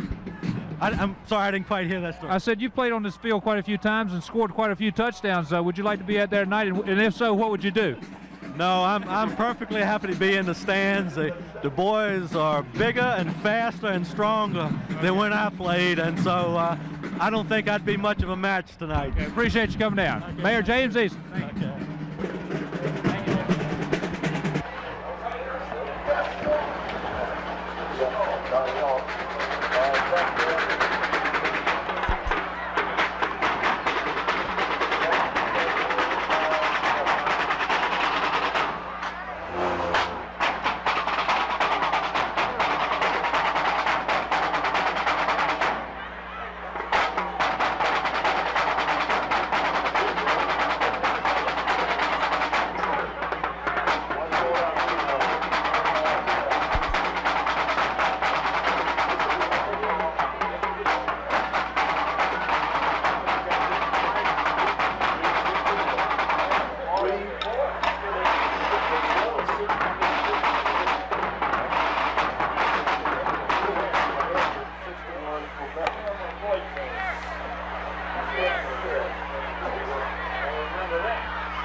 Informational source of the Hampton City School System, WHCS, Channel 29.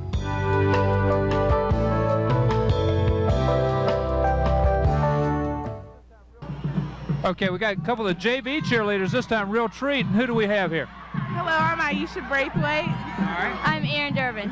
What about the game so far? Well, hopefully Hampton. Okay, were you surprised at the 27 points in the first half? Oh, no, I wasn't surprised. I knew Hampton was going to do well in the first quarter. Okay. What about this team? How far can this year's team go? Pretty far. I think we're going to do really good. Okay, you girls going to be up on varsity next year? Of course. Any predictions on the second half? I think it's going to be just same as the first half? Yeah. Okay, good luck to y'all. Hopefully even better. All right, thanks a lot. Thanks for stopping by.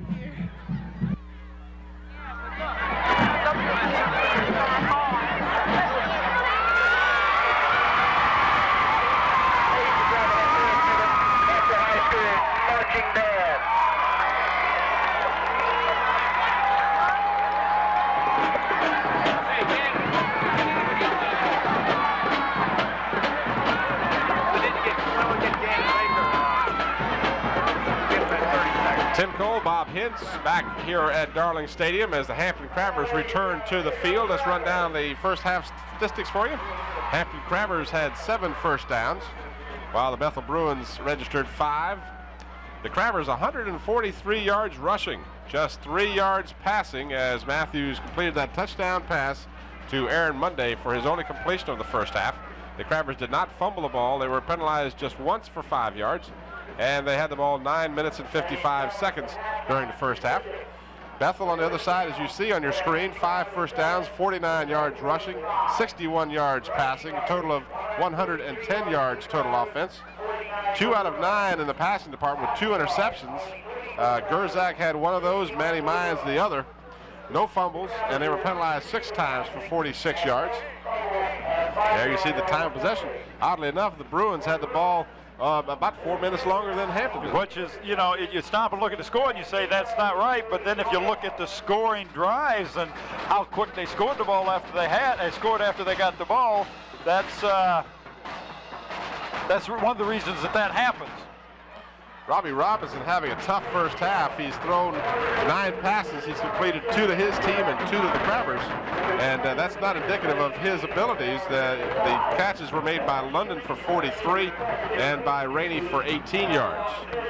Corey Hodge did, as we mentioned at the conclusion of the first half, with that big 15-yard scamper, register 36 yards in the first half, which gives him enough to become the single-season leader for the Bethel Bruins. Well, it's really not single season. Excuse me. No, that's career. I get right, confused. It's Robinson, it's who achieved the single season. Right. That's right. Okay, so Corey Hodge got the career. I just want to help you out all I can. I appreciate it, because I mean, you got so much information that you're just getting kind of boggled, right? That's right. Boggles my mind. Half your staff is from the Daily Press is up here. They're putting pressure on you, right? By the way, Mike Keach stopped by, and Mike, as I mentioned at the beginning of the show, very helpful in providing these stats. So in all seriousness, Mike and Sonny Dirth and Al Pierce and Terry Armour and that crew over the Daily Press Sports Department, a nice bunch of guys, and we really appreciate their help in giving these statistics for the Peninsula. Dwayne Murphy had 92 yards unofficially on 14 carries in the first half.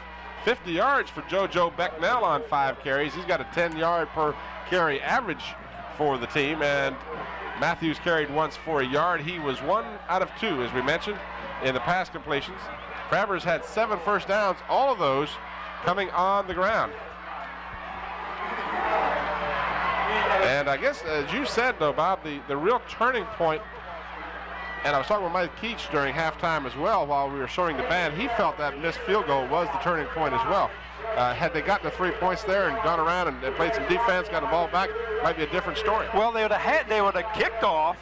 Then they would have had, Hampton would not have had a real good field position, which they didn't have anyway. They started at the 20-yard line, and ended up punting the ball. They picked up 1 first down and punted.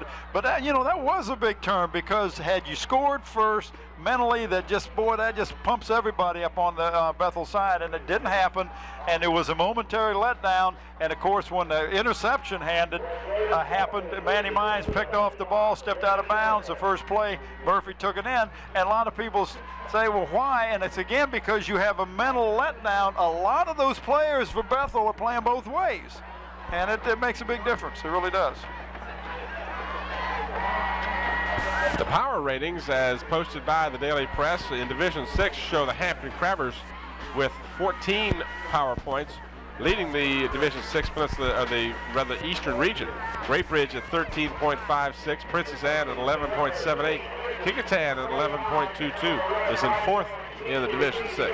Well, Tim, you had talked earlier about the field and the good condition it is. It's kind of damp, but Larry Malloy and his crew do just an excellent job. And I get here early and I get a chance to talk to Larry, and we really appreciate all the help he gets us and letting our crew get in here and set up and do all that.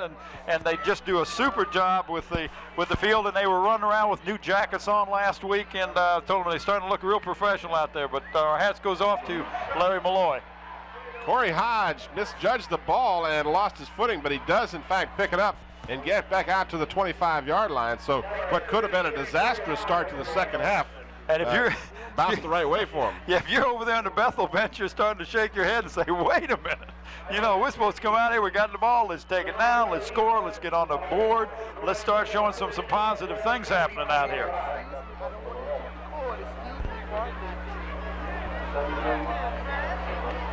So the Bruins have the ball, 1st and 10.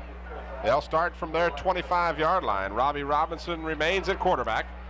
Corey Hodge is the lone setback behind him. Robinson back to pass. Has time. Completes the pass at the 42-yard line. And that was Craig Rainey, and that was a good reception because there was a defender right in his face, and that was a nice pass. But Corey Hodge come out of the back, and there was nobody back there to block for Mr. Robinson. And give credit to that offensive line for giving Robinson time to pass that ball. Watch this. There is nobody. Hodge comes running out of the backfield. There's nobody back there. But you're right. That defensive line did an excellent job. Offensive line. I'm sorry, offensive line. And you can see there were the Hampton Crabbers were right there. Robinson, same alignment, gets it away and throws it incomplete. The intended receiver this time was Rodney Bowens, but the ball was thrown over his head. Well, he being Robinson, could not follow through on that ball because Mr. Brian Gerzak was right in his face. And when you throw, you got to step forward, but you can't if you got a big guy like Gerzak coming down at you. And that's why that ball sailed and was incomplete. You're watching the Hampton-Bethel game on Channel 29. This game played Friday night, the 3rd of November. No games in the Peninsula District coming up this weekend. The playoffs start a weekend from now. This is Corey Hodge taking the flare pass out of the backfield, showing his moves down the sidelines, finally steps out of bounds, but not before he gives Bethel great field position in Hampton territory. Bethel said what they're going to do. Evidently, they're going to come out and pass the ball. They have not even attempted to run it. We get a chance to watch this again. Here you see Robinson just flares the pass to Hodge. Hodge does a good job of getting around the would-be tackler there. Well, he did a good job catching the ball. That was not a real good pass. It was low, and he had to kind of reach for it. But after he caught it, you can see that high step, and what a nice job by Joe Lewis on that replay. First down for the Bruins. Robinson stumbles as he is tripped up as he pulls away from the center. And of course, in high school football, if you go down to one knee, even if you're not in the grasp, the ball is dead. Well, what happens sometimes is the center is so anxious to block that he makes a quick step back as he centers the ball and steps on the quarterback's foot, and that may have been what happened. I couldn't see. You get a chance to see it on the replay. Maybe we can pick it up. It just looks like somebody's stepping on it. Yeah. Big number 77 was standing on his foot. That's Roland Harper, and he is big, 6'6", 205, so he steps on your foot, you know it. Corey Hodge into the center of that line. It was second down. It'll be third down and long now. Well, if that young man steps on your foot, you go from a C width to a double E width. 10 minutes remaining in the third quarter. Hampton leading 27-0. Looks like about your width, right? Gunboat.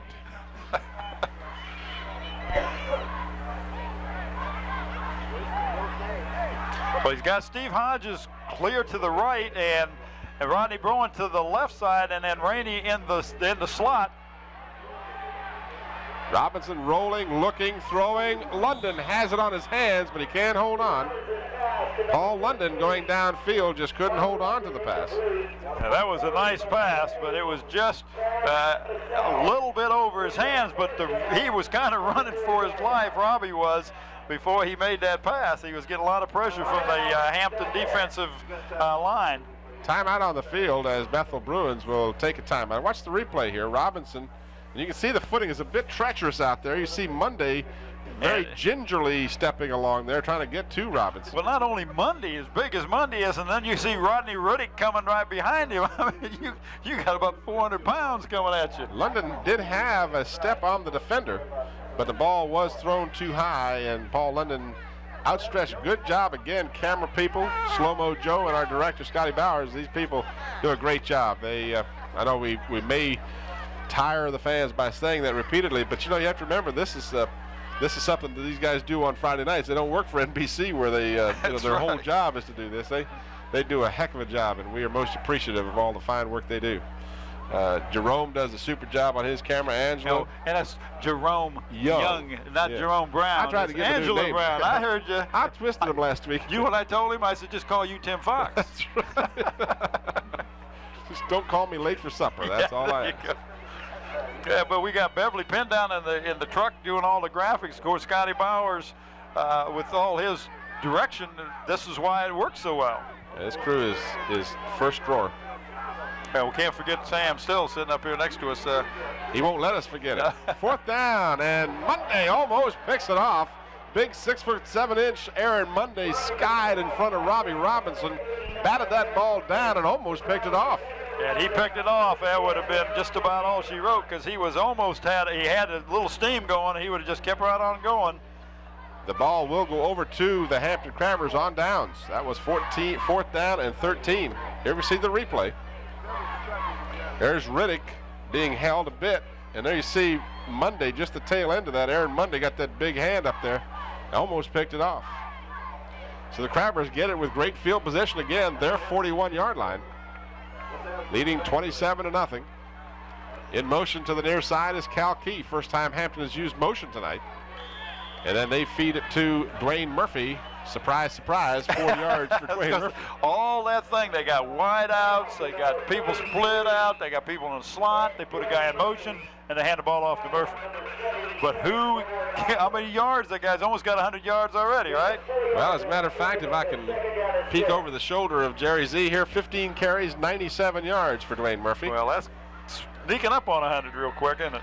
Sure is. Murphy has had a great season, and he has done a super job for the Crabbers. You know, every year it seems like the Crabbers graduate all the big running backs, and here comes another one. Here comes another one. You know. And they got a young man, this Shelley Ellenson, coming up. He's just a 9th grader, and he's going to be a good one. Matthews throws it too long. Robbie Robinson, the safety, picks it off for the Bruins. Robinson with some running room finally is driven out of bounds at the 29, 30-yard line, but the Bethel Bruins come up with a turnover of their own. And sometimes that's just what you need to get to spark your team, is to get a turnover. And that ball was just way overthrown the intended receiver. Yeah, that's only Matthews' 5th interception for the season. That's only the 5th time this season that Aaron Matthews has been picked off.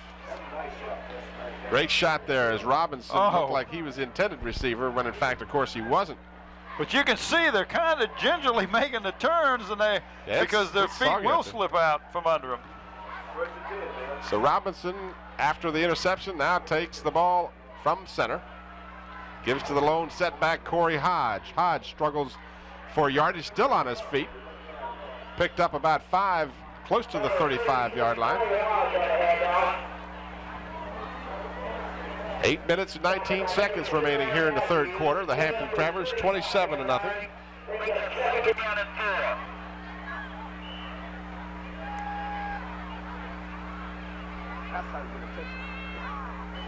There you see the replay. It's Corey Hodge in a pack there. Looks like he stopped and then he bursts loose for just a moment.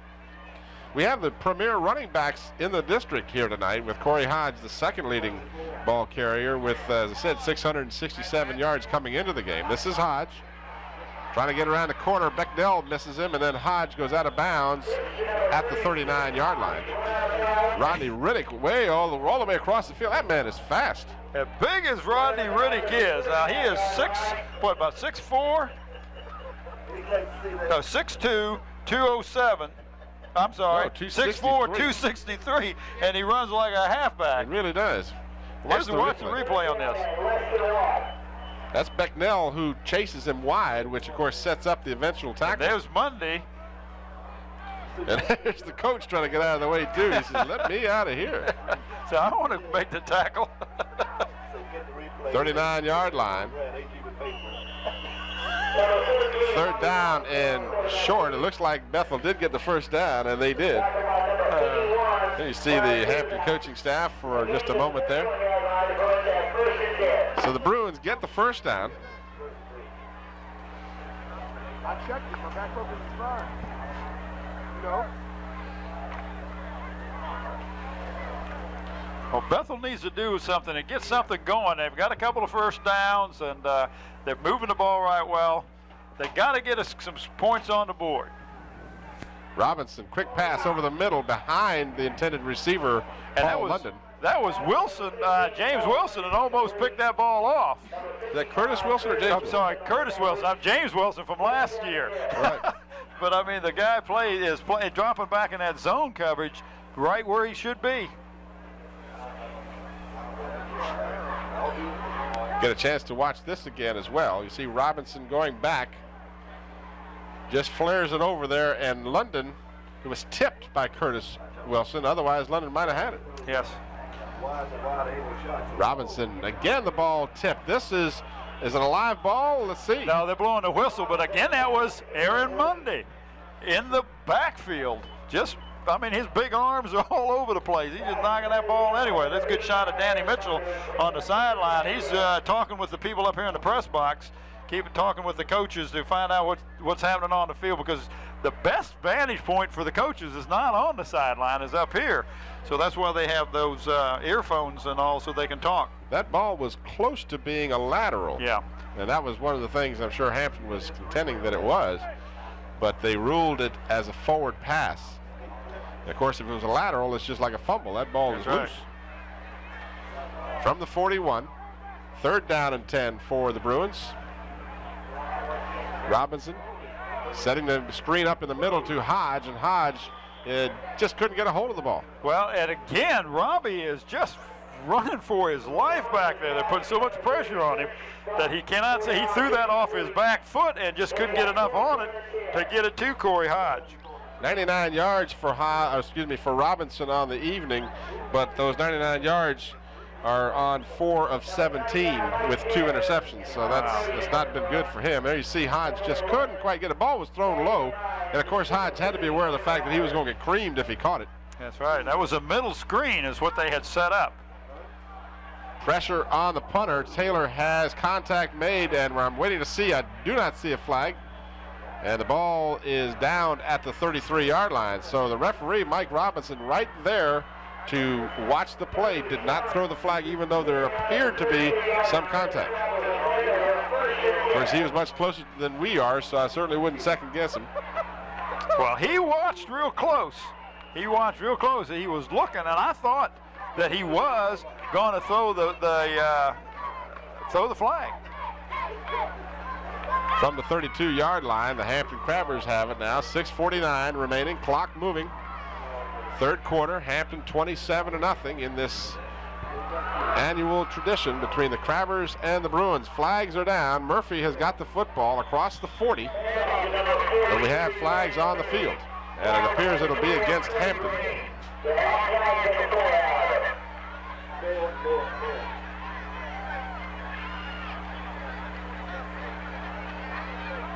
Your hand on the key.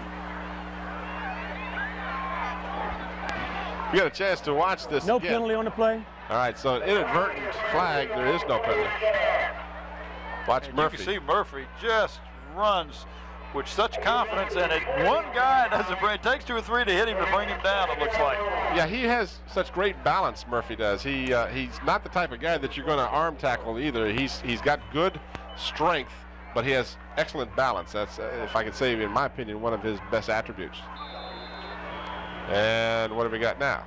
We have an official stopping of the clock. Let's see, the Zebras will group together and discuss. Turn your mic on there, will you? Yeah, turn your mic on, Mike. We'll hear what's going on out there. We did not see a flag, so I'm not sure. They just had a huddle, say, okay, what are you guys going to eat after this game? We'll go down. Whose turn is it to buy? Now, who's driving? Let's go down to Anna's down in the Buckrow Shopping Center. Yeah, let's go down and get some calzones or strombolis or something.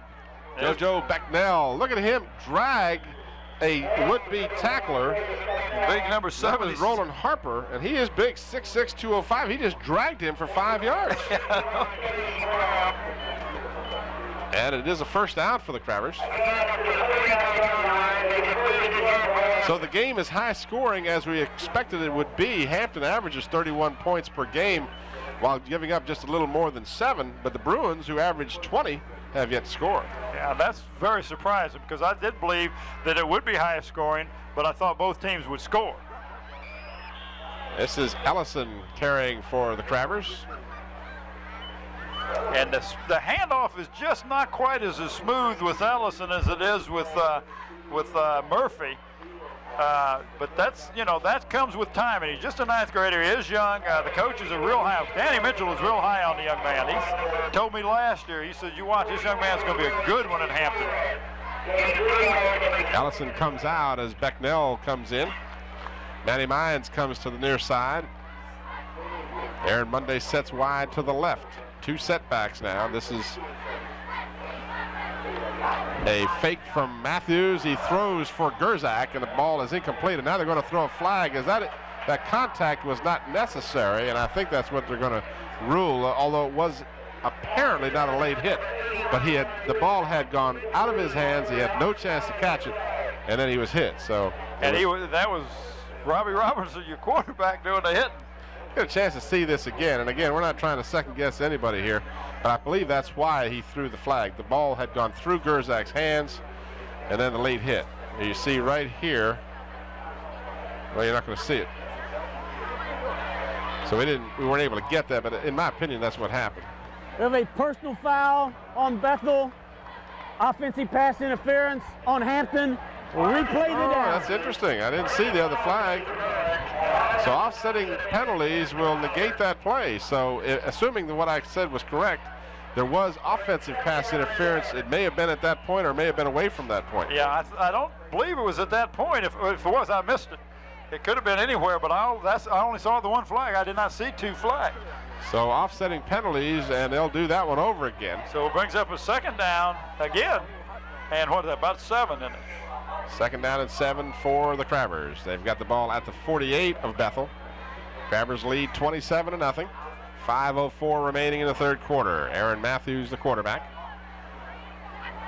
Gives to Dwayne Murphy. Flag down. Murphy is across the 35 to the 33 as he bowls over Robbie Robinson.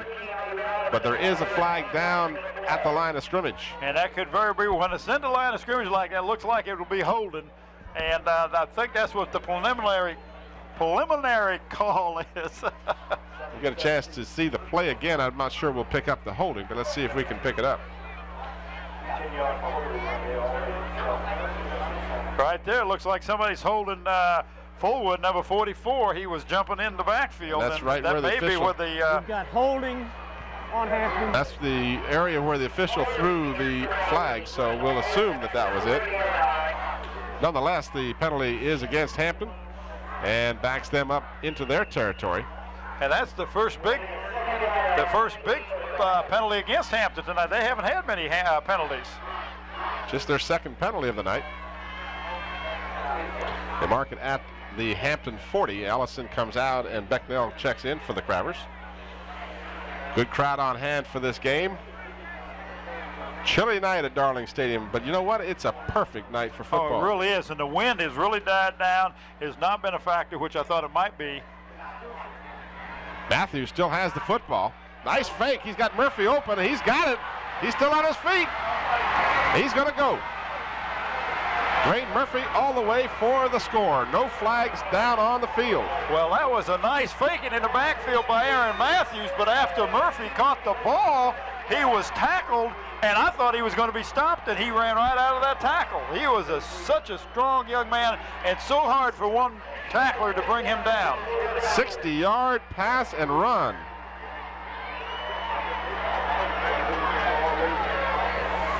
And that's not the normal guy that you look to on the receiving end of a pass.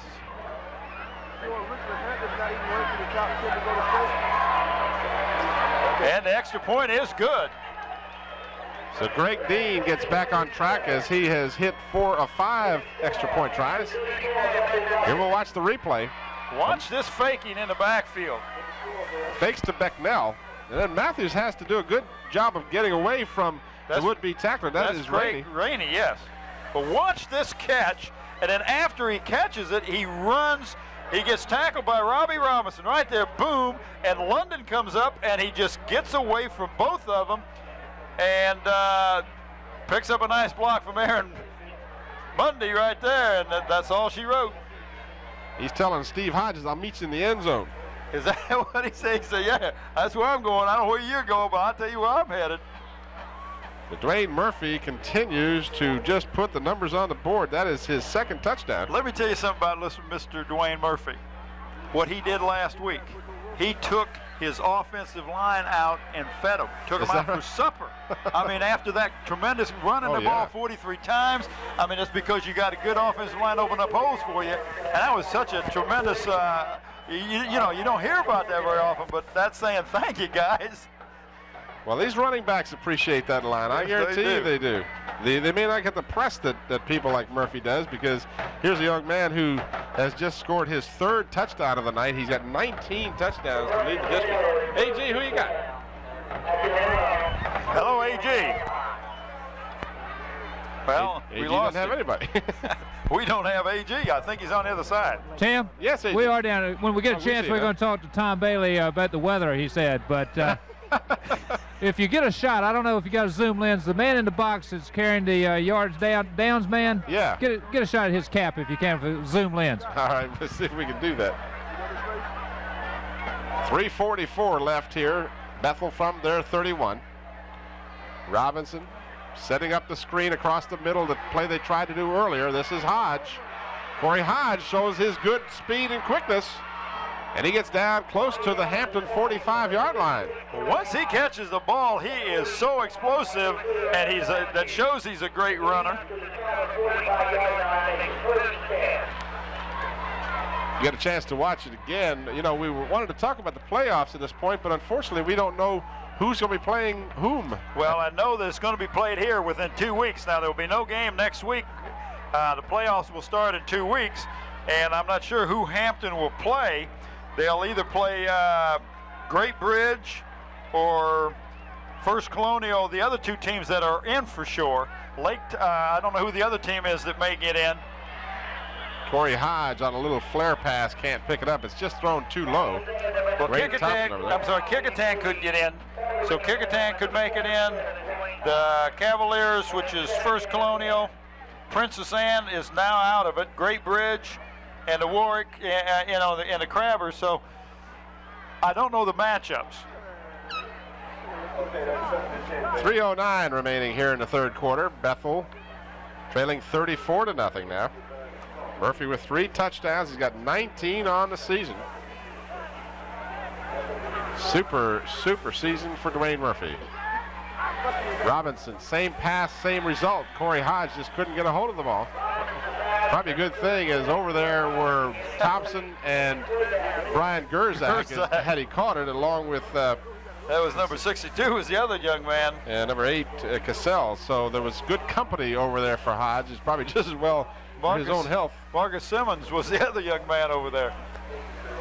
So there was a lot of, but he had to try to catch that one-handed and just couldn't hang on to it. There's so much pressure being put on Robbie, and Hampton knows that the Bethel is probably not going to run the ball. They may run some screens, they may run a draw every now and then to try to keep them honest, but for the most part, they're going to put the ball in the air.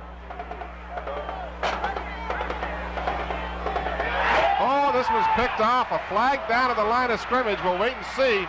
But this is Adrian Billups as he bobs and weaves his way into the end zone. He picked that one off right at midfield, but flags are down, so let's hold everything. And there was another flag, late flag, after the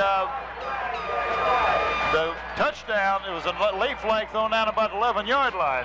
So let's hold everything and find out what the flags are. Watch the replay. He just read what was going to happen. This is the same play, and he says, I'm just going to go get that ball. And they ran that same play 3 times in a row, and Billups said, wait a minute, this is my ball. He makes a nice move here, and there's Mundy down there leading. Mundy was trying to get an angle to block him, but kind of ran a screen. But we got flags, as you said, at the 10-yard line and then all the way back at the 47. There's 2 back here at the 47, so that may be offside, illegal proceed. Could be anything there. I don't know what the call is. Well, you see the officials will tell us momentarily. Mike Robinson, the referee. Well, I'm glad he's got the mic on so we can, we don't have to speculate. We can just listen to him. So if that stands, that would be, about a 50-yard interception touchdown, but that's premature at this point. Well, the ball was spotted at the 45-yard line is where the ball was spotted. That's an interesting question. I wanted to ask Jerry, the statistician. He's had a lot of experience with this. When they determine the amount of yardage in an interception? Is it at the point he catches it or at the point where the line of scrimmage was, where he catches it? Okay. Well, he caught it right close to the line of scrimmage. Yeah, he sure did. Well, let's see. It doesn't look like they're going to walk him back. Let's listen up. We have illegal procedure on Bethel. It's declined. Touchdown. All right, so even though Mike Robinson said the right thing, he pointed towards Hampton. We have a dead ball, personal foul on Hampton to be administered on the extra point. He's got his direction miscued there. He said the right thing, but so on the extra point, they will penalize Hampton. But the touchdown does stand. He said the right thing, but he pointed the wrong direction. He was pointing, and of course the people in the stands don't hear what he says. All they do is see what he's doing. They're pointing this way, saying Hampton, and it's Bethel. So, oh, now this is going to be a long extra point, a 35-yard extra point. And it's blocked, no good. So unless I'm told otherwise, Bob, I'm going to say that was a 50-yard interception. Run back with the touchdown makes it 40-0 now in favor of the Hampton Crabbers. 2:54 left in the third quarter as Hampton has added 2 touchdowns. Watch the replay of the extra point here. They just stormed in and blocked it. So you saw it yourself. Adrian Billups read that play. They went to Corey Hodge just one time too many. And Billups stepped right up, intercepted that pass. That's the 3rd interception of the evening by the Crabbers. And this one results in a touchdown. Some of Hampton's finest enjoying the warm coffee from the concession stands here at the brand new Darling Stadium, the site of the playoffs to begin not this coming Friday, but the following Friday, which will be the 17th, I believe that is. That's right. And check the newspaper for the games and the particulars, but they will be here at Darling Stadium to start the playoffs. Well, understand when we say the playoffs, only when Hampton's in the playoff. Now, if Kecoughtan gets in, they will be a visitor. If Bethel gets in, they will be a visitor. Right. Hampton's playoffs will be here. And I understand that the next weekend we'll have. Right. What they're going to do is pick the best games. After next week, they're going to pick the best games. Channel 29 is, and we'll play them on Monday and Wednesday night at 8 o'clock and Friday at 9 a.m. But, you know, it'll be like maybe this ball game, the Kecoughtan Hampton was an excellent ball game. They're going to pick the best ball games, and they're going to show them so the fans will get a treat to see some of these games again. All right. And, of course, Channel 29 will follow the Hampton City School teams as they are involved in the playoffs, whether it be Hampton, Kecoughtan, Bethel, or whomever.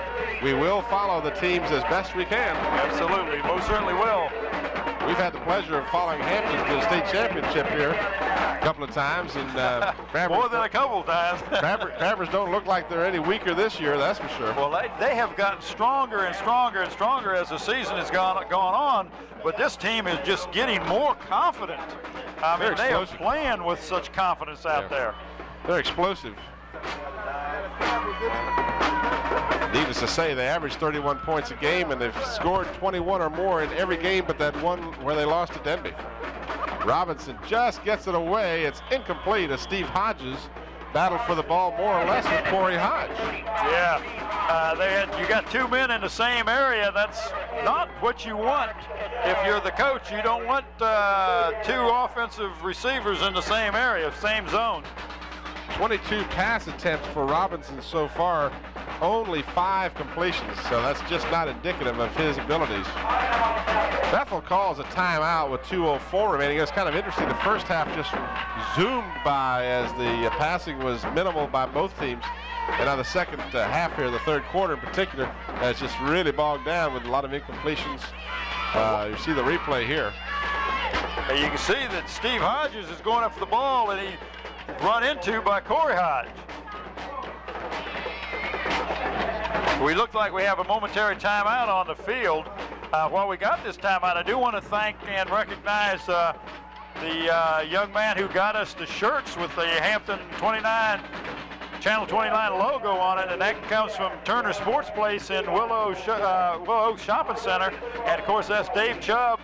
And Bruce Hatch that are running that, and you get all kinds of sports equipment out there, from Redskins to the Orioles, and they have intricate silk screening that is just out of this world, and that is should be your one-stop shop, one-stop sports shop at Willow Oak Shopping Center's Turner Sports Place. All right, play set to resume now as the Bruins have called the timeout and it's over with.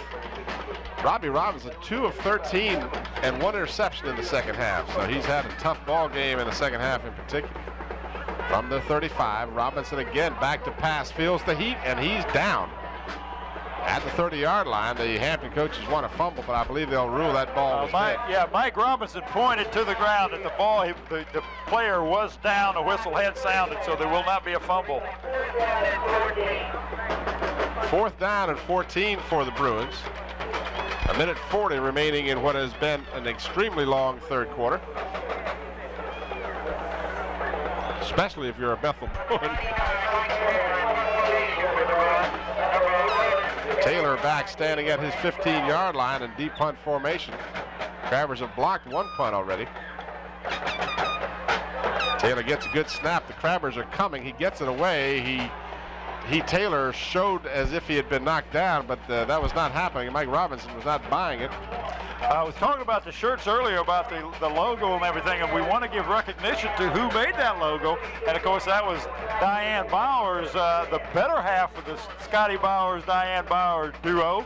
And we want to thank her for doing that logo. That's an excellent logo. Of course, you don't have your official logo shirt on tonight. Yes, I do. You just can't see it. I have my sweater and my shirt. I wanted to make sure because I knew a big crowd tonight. I might not get in unless I had some IDs. 46-yard line is where the Crabbers will start. There's a good shot of Diane Bowers taking a bow. And around Manny Mines, and he's wrestled to the ground by Troy Fullwood after a loss of a yard or two. You know, and I know we've probably thanked everyone except the guy who cleans up after the game, but let's give a thanks to the wives and the husbands of our crew, who and maybe boyfriends and girlfriends who put up with the fact that every Friday night, my wife calls me the missing party on Friday night. She says she's a Friday night widow for the football season, which is absolutely true. Dr. Steele said his wife was applying for divorce because. Well, I heard she was applauding every time there was a Friday night game. Matthews tries to throw to Becknell. No indication yet. That ball might have been a lateral. Have we seen an indication? Yes, that's exactly what they're going to rule. Mike Robinson, rather, is going to rule that ball was, in fact, a lateral. So that is a loss of a few yards on that play. More importantly, that ball was up for grabs. That ball was live. It was not an incomplete pass. So that will not go down as a pass. Again, our statistician here, I'd be curious to ask Jerry, does that rule a fumble then? It would have to be a fumble. It'd have to be ruled a fumble because it was not a pass, and the ball was lost out of bounds. So well, it was a backward pass, so to speak. So that is 1 second remaining on the clock, which will conclude the third quarter here. Crabbers all the way here, 40-0. Matthews back to pass, gets pressure, and he goes down. Fullwood there, a flag comes in. Well, there was face mask on that.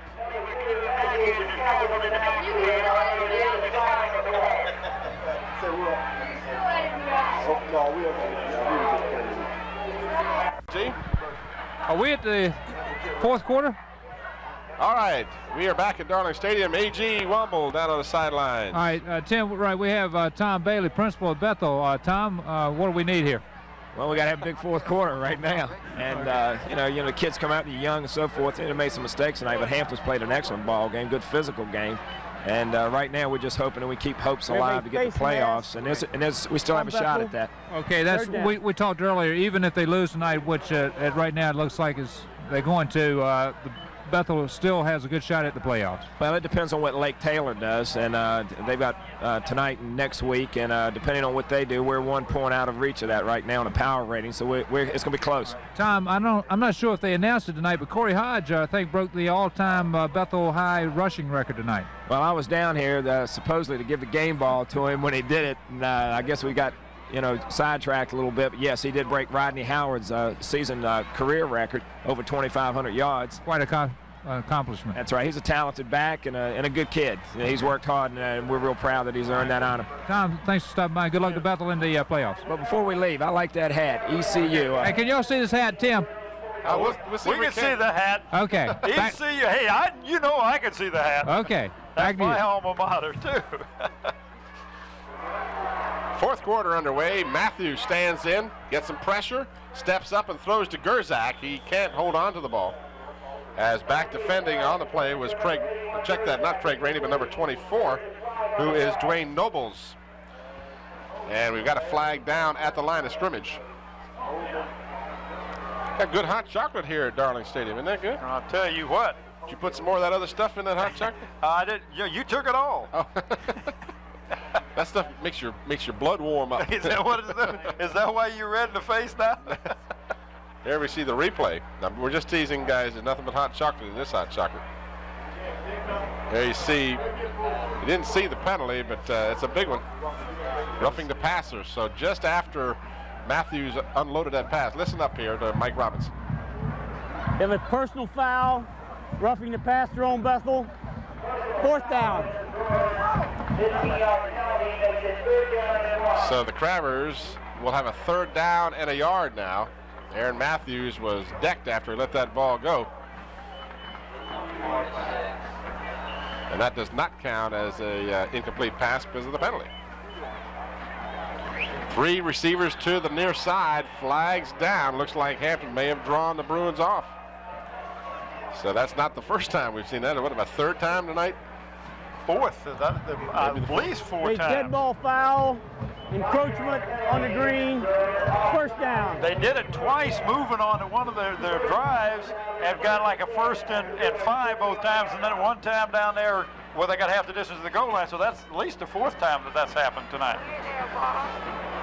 And look at this, Todd Summers, the young man who was running back for Hampton last year. He's enjoying this one. Dwayne Murphy. Murphy down to the 10-yard line. A 30-yard gainer for Murphy. Nobles makes the stop. He is so explosive, Tim. It's just amazing. That young man carried the ball so many times last week, carried it 43 times, and you think he would get tired after a while, but the coaching staff says he looks like he gets stronger as he carries the ball. And he hasn't lost any of his quickness, that's for sure. There you see the tail end, as Nobles was the last man, among others, to wrestle him to the ground, but not before he gets the 1st down at the 10-yard line. As Damon Wallace was hanging on to him. Aaron Matthews goes in on the quarterback keeper. Matthews, his 5th touchdown of the season. And this is the worst that Bethel has ever been spanked by this Hampton team. That's very uncharacteristic. Bethel usually will hold their own, especially when they play Hampton, but Hampton has done all the right things tonight. That's when you got to take your hat off to the coaching staff over there on that Hampton sideline. Danny Mitchell and Alvis Spann, Walter Brower, and Coach Mike Smith just has done an excellent job. Greg Dean for his 5th extra point. Here you see the replay of Aaron Matthews' touchdown. It's his 5th of the season. That's 5 plays, 63 yards. The biggest, the 36-yard scamper by Dwayne Murphy. And 63 yards, 1 minute and 50 seconds is the time of possession. And Hampton 47-0. And I guarantee you, I never would have imagined it. Now, that's not taking anything away from Hampton. No, they're explosive, but this is a much better Bethel team than you're seeing. Well, you know, you might have seen 47 points scored, but not all by one team tonight. Right. Hampton is deserving. They're doing all the right things tonight. Boy, they rolling. Sure. And you know what a great. This happens seemingly every year. The Crabbers start off and they may have a slow spot in the early part of the season, and then they start to roll. And come mid-season and the latter part of the season, they're unstoppable. 47 points last week, 47 points again this week. And the game ain't over. It's got 11 minutes and 23 seconds remaining in the 4th quarter. Look out. Rodney Bowens is running that ball hard. Bowens Almost broke through. Almost, all the way out close to the 40-yard line. We'll return to Darling Stadium with more after this brief timeout and a message from one of our supporters. Listen to the heartbeat. There's really something to sing about here at Hampton Chevrolet Jeep Eagle. 0 down. Immediate delivery on every new 89 or 90 car, truck, and van. Plus, up to $2,000 factory rebate to you on every new 89 or 90 Hampton Chevrolet Jeep Eagle. 0 down. Immediate delivery. Yes, you can at Hampton Chevrolet Jeep Eagle, 2 blocks east of I-64 on Mercury Boulevard. 10:47 remaining in the fourth quarter. Troy Fullwood checks in at quarterback for the Bethel Bruins. And he is met unceremoniously by Mr. Aaron Mundy. But we now have another flag on the play. Yeah, Steve Hodges and JoJo Becknell had a word or two, and it wasn't about the weather, so one of them is going to be called, or perhaps both of them called. Well, they weren't talking about the conditions of the field. I don't think so. Oh, okay. Frustration level is... and that's a shame, but it happens. You see the contact between Hodges right to the right-hand side, bottom part of the screen there. And after the play was over, there continued to be a little more contact. Here we go. Mike Robinson will tell us. We have a dead ball, personal foul on Bethel.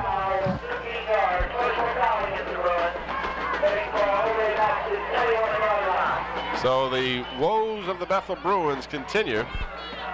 There we are in all our splendor. But you know, each week there's a little more of the booth here completed. We're getting there now. Hell, I don't have a light over my head. I don't have the idea tonight. Fullwood picked off. Manny Mines tipped it. Adrian Billups with his second interception. Billups says, wait a minute, let's go back this way. Flags are down. Billups, flags all over the place. Billups finally taken down inside the 5-yard line. I think there's going to be some penalties on. I don't know who the penalties are going to be. I think the interception will stand. Yeah, the interception will stand, but you would think on a run back like that it would be clipping or something of that nature. But that ball was tipped up, and that's a drill you work on. Tip the ball in the air and hope another defender can run under it, and that's exactly what happened. The second interception by Adrian Billups. And give the assist to Manny Mines, who also has an interception tonight. And we'll get a chance to watch this again. And this is a long replay. Watch here, you see Manny Mines will tip the ball in the air. He won't know where it is. Watch him, he's going to turn around and say, where's the ball? But his teammate Adrian says, I got it. Billups has got it. And then he goes to the right and says, I'm going to go pick up some yards. He said, whoa, too many people over here. I think I'll go back over to the left side. It looks friendlier over here. There's one flag. Billups says, look, I'm going to keep running until someone blows a whistle. Unless they run me out of bounds. And well, there we go. The officials still discussing the penalty. If we could have had a shot on officials, you had one official pointing this way and one official pointing that way, and Mike Robinson is holding his hat and saying, well, wait, do that again. They went which way? You can see them. They're still discussing who the penalties will be against. I believe, and there's no reason to speculate, but what the heck. It would appear that the penalty was after the interception. Yeah, I believe the interception is going to stand. If I don't speculate, we have nothing to talk about. Well, we could talk about this fine hot chocolate again. Oh, I'd talk about the shirt that you forgot to wear tonight. Mine's gone. Look here, Channel 29. Huh? No, you're going to have to get up a whole lot higher than that. Channel 29, my official shirt. We'll watch this again as you see the zebras down there talking this over. And I refer to them as the zebras very affectionately. That's just a little nickname I have for them. There you saw the replay. Now let's see if we can pick up some of these. Here's JoJo Becknell with a block. And then let's see, right here, looks like a block in the back perhaps, because you stop it right here. You see the players 63, and then behind him, it looks like number 8, Cassels, might have pushed someone in the back, but that's just... But that was after he was turned around, you know, so... but again, the referees call what they see, and it's easy for us to come up here and stop it and slow it down and say, well, look here, this is what they should have done. That's right. And no way you can do that.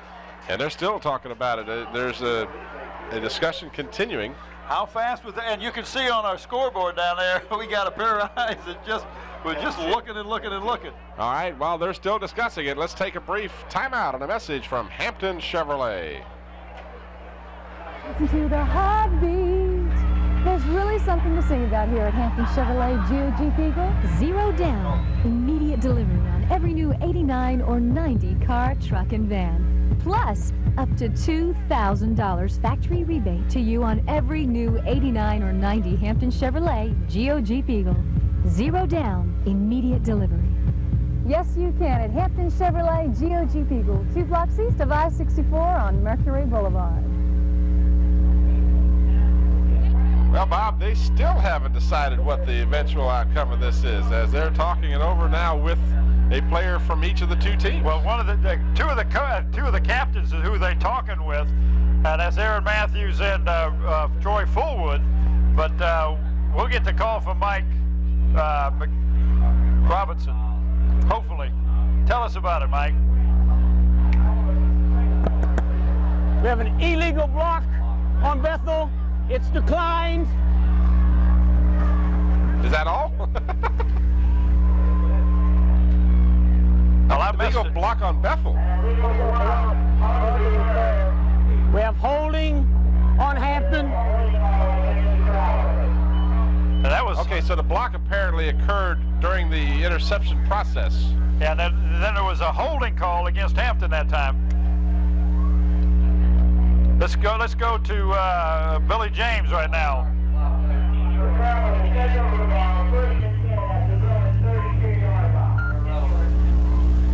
Only Mannington Never Wax floors have a protection layer that's so tough, it's like your feet never touch the floor. It's up to 5 times thicker than most inlaid floors. So only Mannington has a 10-year free floor guarantee. You wear it out, we'll replace it free. The toughest protection layer, the toughest guarantee. Mannington.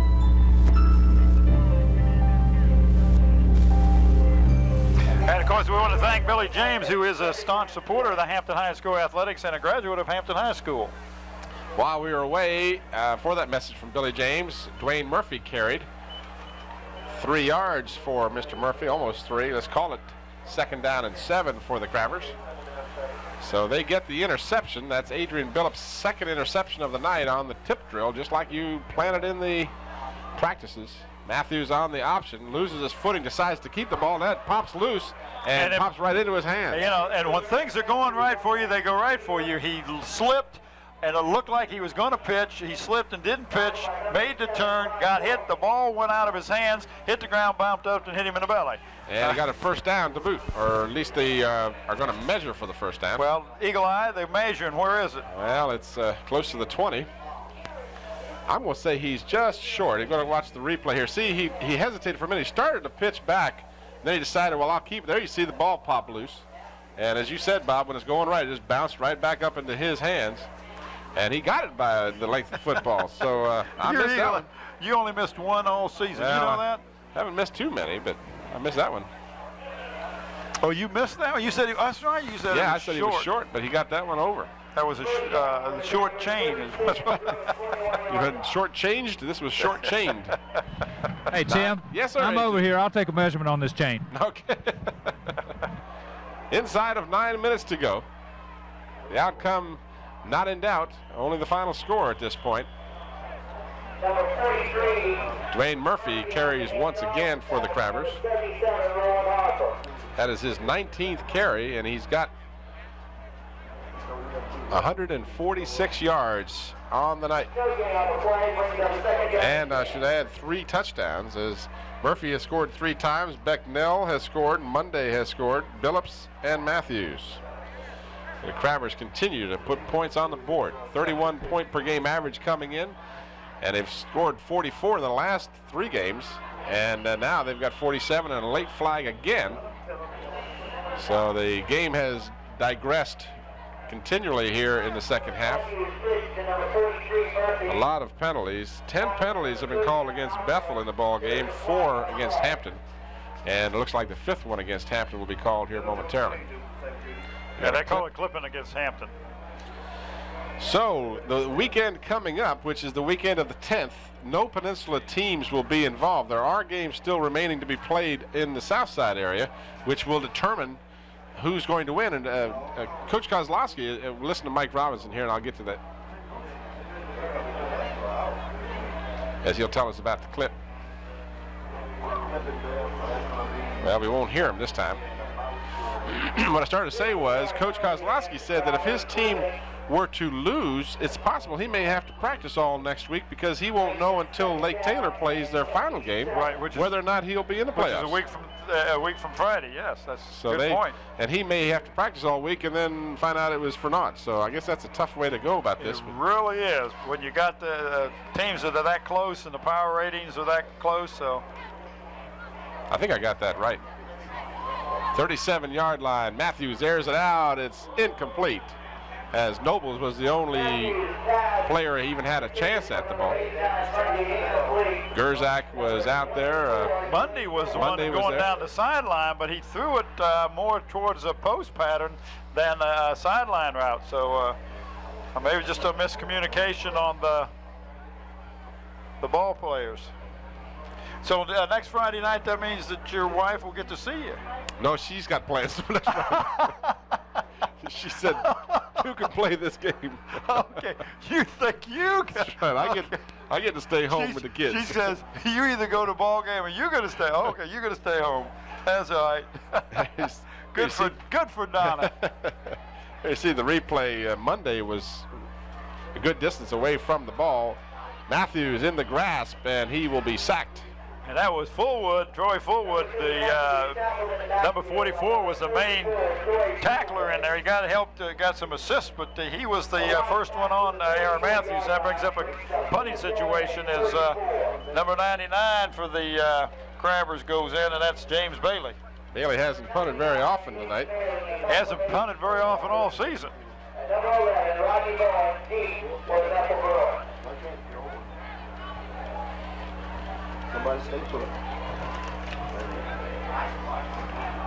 Good high punt, allowing Hampton to get down on the coverage. It's going to roll inside the 10-yard line, and it'll be touched dead at the 9. So the Crabbers put Bethel deep on a good punt.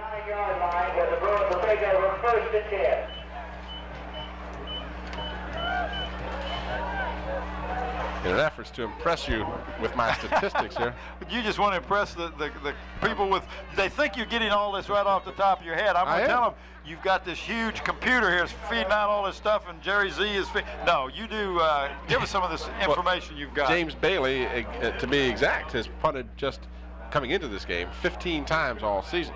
Oh, well, that's not many in a 9-game schedule. Not many. Was it about a punt and a half per game?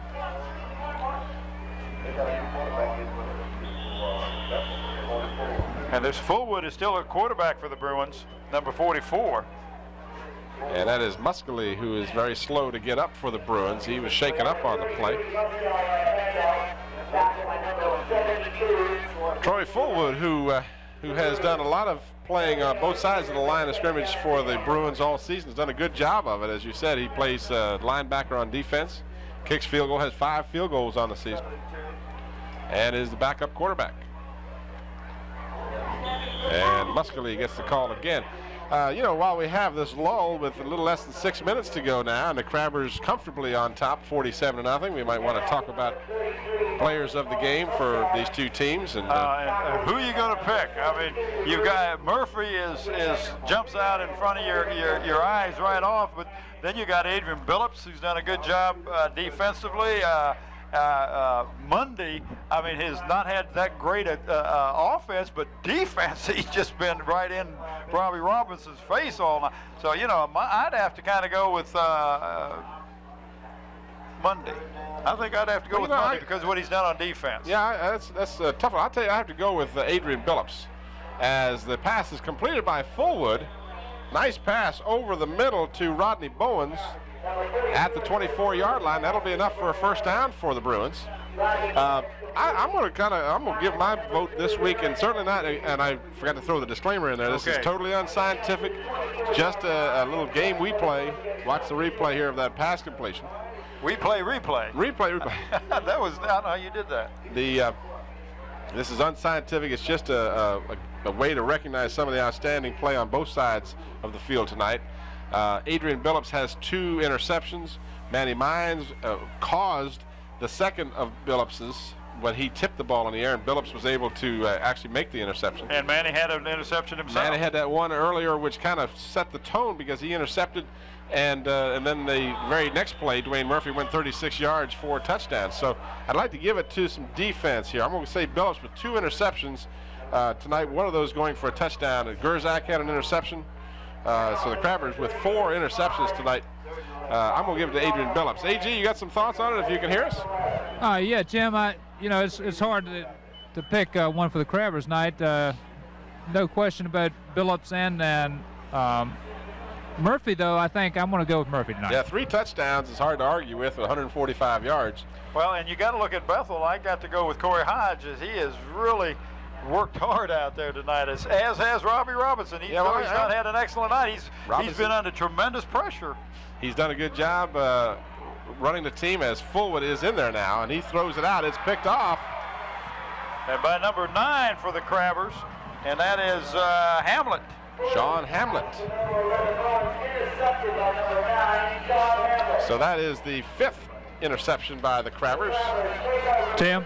Yes, AJ. I think I'm going with Corey Hodge also to hopefully try to get a chance to talk with Corey tonight. This may be his last game at Bethel, and he broke the all-time rushing record at Bethel. Quite an accomplishment for that young man. Yeah, I think that's who I'd have to go with on Bethel, with Corey Hodge.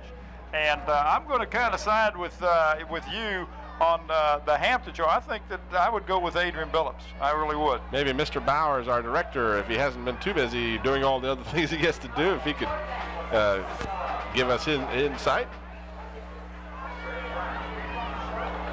Inside. All right. He is busy. See, I knew he was. Well, he's got to be busy. His wife's here tonight. 3:24 remaining. Some new jerseys in there. This is Cal Key, who was normally the starting running back, but Becknell has kind of replaced him at that job. And Fred Brown is in there at quarterback for the Crabbers, number 12. So Mike Smith has emptied the bench now to get effort to give some of these players who don't see a lot of action generally. Well, there's a lot of clean jerseys in there for Hampton. The whole offensive line is looks like it's got clean jerseys on, and like you said, you've got this game wrapped up with 2 minutes, under 3 minutes to go. Our congratulations to the Crabbers for their 7th consecutive victory tonight. This is Ellison, and young Ellison, the 9th grader, gets good yardage, enough for a first down for the Crabbers. 2:37. There you see that's Jerome Young up there to the right. Oh yes, say hi, Mom. Jerome is one of our fantastic cameramen, and of course we have a camera woman at the other end, Angela Brown, the sweetheart. Here's Ellison on the replay as he drags one would-be tackler and then breaks that tackle and finally hauled down, but not before he gets a Hampton first down. 2:15 remaining. Ball at the Bethel 43-yard line. Fred Brown wants to pass, and interference downfield, just as blatant as you could possibly get. As Ogburn knocked Aaron Matthews. Let's see, is that Monday? I don't know who that is, but there were flags. It was raining flags. And there's Angela. Bless her heart. Isn't she a sweetheart? We love her to death. She does an excellent job over there. And she's throwing us kisses. Get a chance to watch the replay here. The intended receiver was Wayne Spencer. I don't know if we'll pick it up or not. Brown unloaded, and Spencer was unloaded upon right out of your picture there. He was the one who's already down. Yeah, Ogburn pushed him to the ground and said, no way, you're not catching this pass. You're not going to get this pass. Interference on Bethel. First down.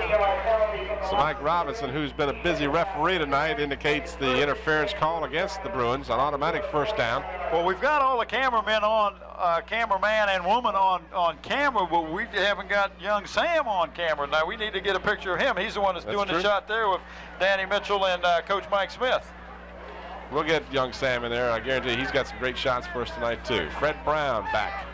Again, wants to pass. Got a man wide open. Sean Hamlet backs into the end zone. Touchdown. There was a defensive assignment because there was nobody around him. He was wide open. He's the young man that intercepted the ball. And that an irony there. He intercepts it, and then he gets the one that gets to catch the touchdown pass, which was what. There's a good shot of Sam, our young man on the sideline. Comes from us with compliments from Channel 6 in Richmond. There you see Fred Brown, heir apparent to Aaron Matthews' spot. This ball a little bit underthrown, and there you saw Hamlet have to go back and catch it. He backed into the end zone. Greg Dean hits the extra point, and boy, what a pasting the Bruins have taken now, 54-0, and I guarantee you, in my wildest dream, I wouldn't have thought this was the kind of game we'd have. 3 plays, 57 yards. Minute 55 as Fred Brown, the backup quarterback, completes the pass for 29 yards to Sean Hamlet. Names we'll probably be talking about next year for the Crabbers. Right, but if you look at the film and watch that, there was no defender over there. Somebody missed an assignment. He should never been that wide open. Hamlet is just a sophomore. And Brown, as I mentioned before, is also a sophomore. So these two young men have 2 years of eligibility for the Crabbers. And then the young Mr. Shelley Ellison's got 3 more years eligibility. So the rich get richer. Crabber faithful enjoying this ballgame. We've got flags, whistles. At least we have whistles. I think it was an offside on the kickoff. All right, we're going to go to the message from the Van House.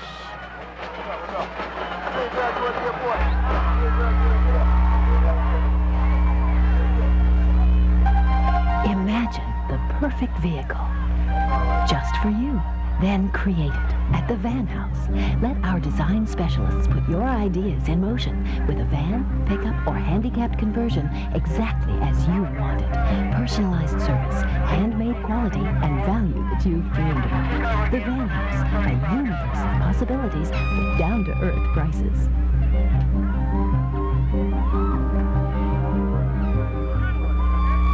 I think the thing I like the most about it is that it's so plush inside. It looks very expensive. It's very convenient for me. Everything is just where I want it. That van is my freedom. I can go do anything I want to do. I'm Skip Wilkins. Mobility allows me to compete with life.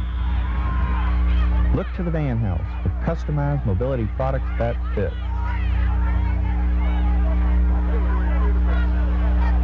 All right, back here at Darling Stadium, a minute 56 remaining. While we were showing you that message from the Van House, the Crabbers once again kicked off and kicked it out of bounds. And then a little extracurricular activity. Little words and a little shoving exchange, nothing serious, but there will be some penalties forthcoming. So the eventual outcome of the game delayed somewhat. Well, it looks like a couple of young men are being escorted off the field. And we'll neither vilify or glorify either of them by mentioning who they were. So, at any rate, at least one. I didn't see anyone on the Hampton side, but yes, number 6. Yeah, what did you take a pick? He is no longer on the field. Any second number you like, right? Any second number, right? Well, boys will be boys. Nobody was hurt. It was just a little shoving match that occurred. And it always amazes me that they want to fight. They've got all that equipment on. Where do you hit a guy? In a face mask? In shoulder pads? I mean, you kick him in the thigh guard? Or Dead ball, unsportsmanlike conduct on Bethel. Dead ball, unsportsmanlike conduct on Hampton.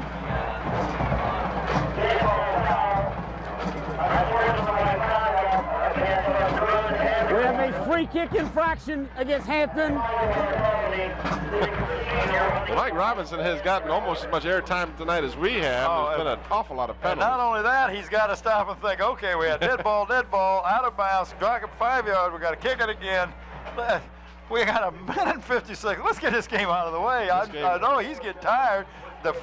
He's run a hole in his pocket from pulling the flag out so many times. Minute 56 remaining in the regular season for both of these teams. Hampton is assured of postseason play. Bethel will have to find out as the time goes on whether or not they will. The power rating system being so close amongst all the different teams, there's no real way to know until it's all over whether there's going to be additional teams from the city of Hampton involved. Kecoughtan has a chance. Bethel has a chance. I believe Phoebus is the only Hampton City school that has been definitely eliminated. I'm not even sure of that. But Hampton has won this game and done so handily. Their offense in high gear, 54-0. This is Muscally as he gets out close to the 45-yard line.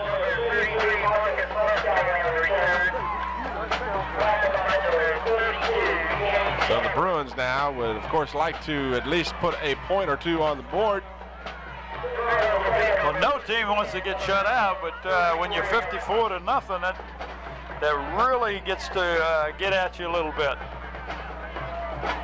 And it looks like we got a new quarter. No, it's Robinson is back in at quarterback. As I mentioned, Bethel came into the game scoring an average of 20 points a game and had scored 21 points a game in 5 games of the schedule. But they hadn't met a defense as tough as Hampton's.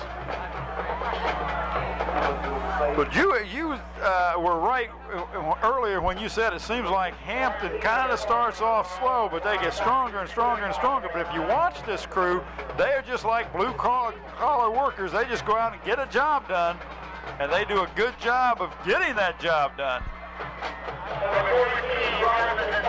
Robinson completes the pass to Rodney Bowens on the far side. He stayed in bounds, which keeps the clock moving with 50 seconds remaining. Bethel hurrying up without a huddle. They don't really want to stop the clock, but they want to get as many plays in as they can. Robinson rolling, looking, throws a Hail Mary downfield for Bowens. Bowens and contact made, flags are down. Wait and see how this one is called. Now that could have been called either way. I can't see that far away, but it was definitely some bumping going on. And some new jerseys in there for the Crabbers. As you mentioned, there's Troy Matthews back in the secondary, one of the second team players. Contact was made, and it would appear, since they aren't talking to Bethel, that it will be interference against Hampton. But it will be marked from the line of scrimmage and not from where the point of the foul.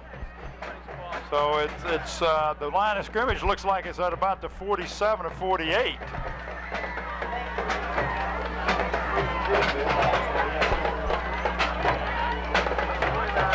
So we invite you to watch this coming week on Channel 29 for some of the best games of the year to be played in the absence of a regular season game being played this coming weekend. Well, actually, this on Hampton. Well, actually, this game will be. Excuse me, Mike. This game will be played next week. The following week, we'll see the best of the games. Well, that's what I mean. After this game, I got you. This game they're watching. They know that. They're watching right now. Oh, I got you. Robinson completes the pass inside the 20. Looks like Craig Rainey was on the receiving end. Rainey coming into the ball game had caught 16 passes and averaged 22 yards every time he caught a ball. Gets a first down for the Bruins. We got a timeout on the field. As you can see, Coach Kyle is walking out there to talk to his players. He is still coaching. You don't stop until it ain't over till it's over. It was There's no way he's going to win the game, but he still would like to get some points on the board. And, of course, Hampton would love a shutout. You know, there's nothing that's any better than if you're on a defense to shut out your opponent. Bob, can we speculate?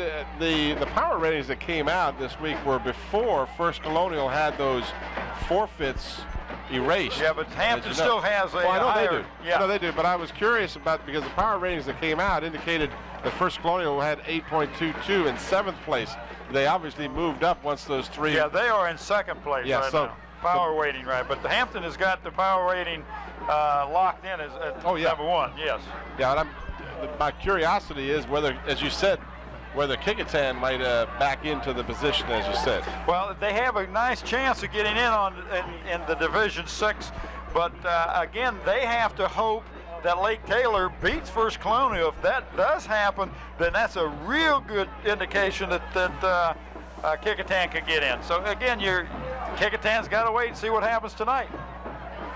And of course, they're playing tonight. Pass is incomplete in the end zone, stopping the clock with 16 seconds remaining. There's some of our able assistants. I'm not sure of the names of those individuals. Maybe our director can tell us. Well, the one of that's another Still. Another Still. That's Keith Still, and that's a young lady, Covington.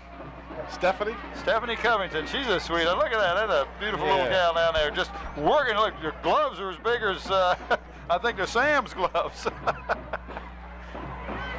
Well, we again want to thank, without belaboring the point, all of our crew for their usual superb job tonight. Robinson completes the pass at the 10-yard line. Rodney Bowens down close to the 5. They stop the clock. 8 seconds to go, so you got to hurry up if you're Bethel. Now, you know the Crabbers don't want to give any points up. The Crabbers have shut out 2 opponents so far this season. 7 seconds, clock is running. Robinson rolling, looking. Is he going to try and run it in? Yes, he is. Touchdown. Just as the time expires, the Bruins score the touchdown. So the Crabbers lose the shutout. And Bethel saves a little bit of face because they have scored and put some points on the board.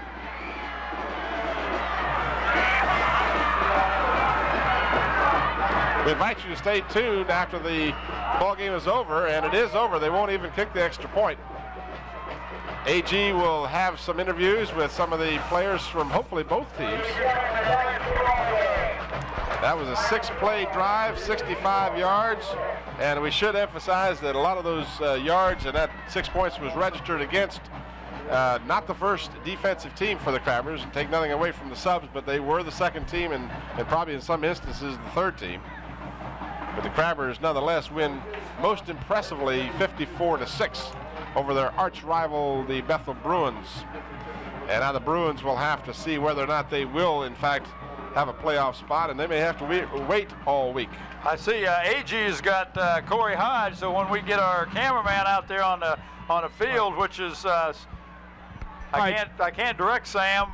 Young Sam is going towards the middle, and we need to get you back down here towards this end. All right, Tim. Yes, sir. We do. I'll catch Sam just a minute. We do have Corey Hodge. Corey, I know it's a disappointing loss for you, but congratulations on the Russian title. Any thoughts about tonight's game? What went wrong? I couldn't even tell you. We practiced hard. We thought it was going to be a close game. I guess our emotions took it over. Corey, still in the playoffs, and as I understand, you guys are going to be practicing this week, and Bethel still has a shot at it. What about that? Yeah, we're going to have to come back and work hard and hope Lake Taylor or Decree lose both of their games, then we back into the playoffs. So all we're going to do is come back and work hard and find the mistakes that we done tonight. Right, Corey, hopefully Bethel will have a few more games, but congratulations on that tremendous record and your accomplishments here at Bethel. Thank you. I just hope we keep on going. Win the game. All right, Corey Hodge, thank you. That's hard to do. I mean, you get beat, and you get beat soundly by a good Hampton team, and let's see if we get AG to grab Adrian Billups, number 10. AG, he's not far from you. He's over on the on our side of the 50-yard line, but I'm not sure you can find him. We get some of those Hampton Crabbers, but Adrian Billups, with a Super Bowl game tonight, number 10 and others. Who you got now, AG? Yeah, we got JoJo back now. JoJo, another great win for the Crabbers. Couldn't have anticipated anything better. What would work well for the Crabbers tonight? Everything just about, we played good defense. We wanted a shutout. I really don't like that 6 points up there. We worked hard. And when they was out here in their warm-ups, they had our new sets, and we never used it before, so I guess somebody was out there spying or something, I don't know. They played a good game, but we worked hard all week, and I like the score. Team seems to be getting better each week. Yeah, everybody trying to pull together and go ahead and win state for the seniors, I'm trying to get me a jacket. Okay, good luck to you. JoJo back now. Appreciate it. All right, you got somebody else standing nearby there. Whoops. Go ahead, AG. Go ahead, AG.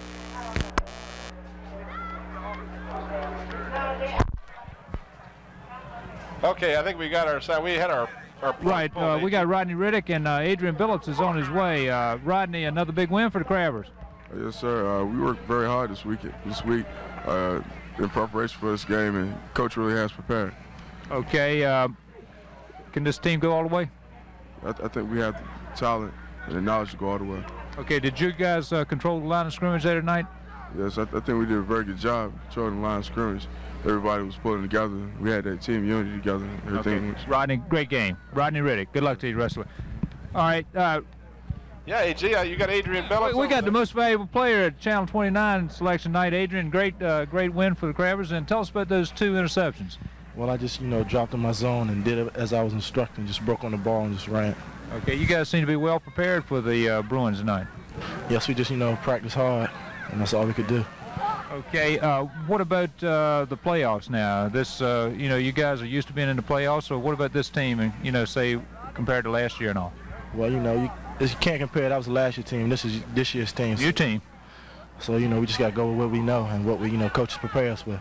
Okay, good luck to you, and we're going to follow you here on Channel 29 all the way. All right, thanks. All right, Adrian Billups.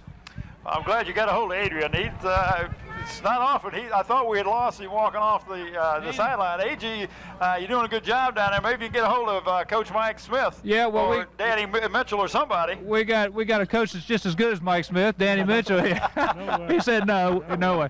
Great win for the Crabbers, Danny. It was a good win. Anytime you beat Bethel, it's a good win.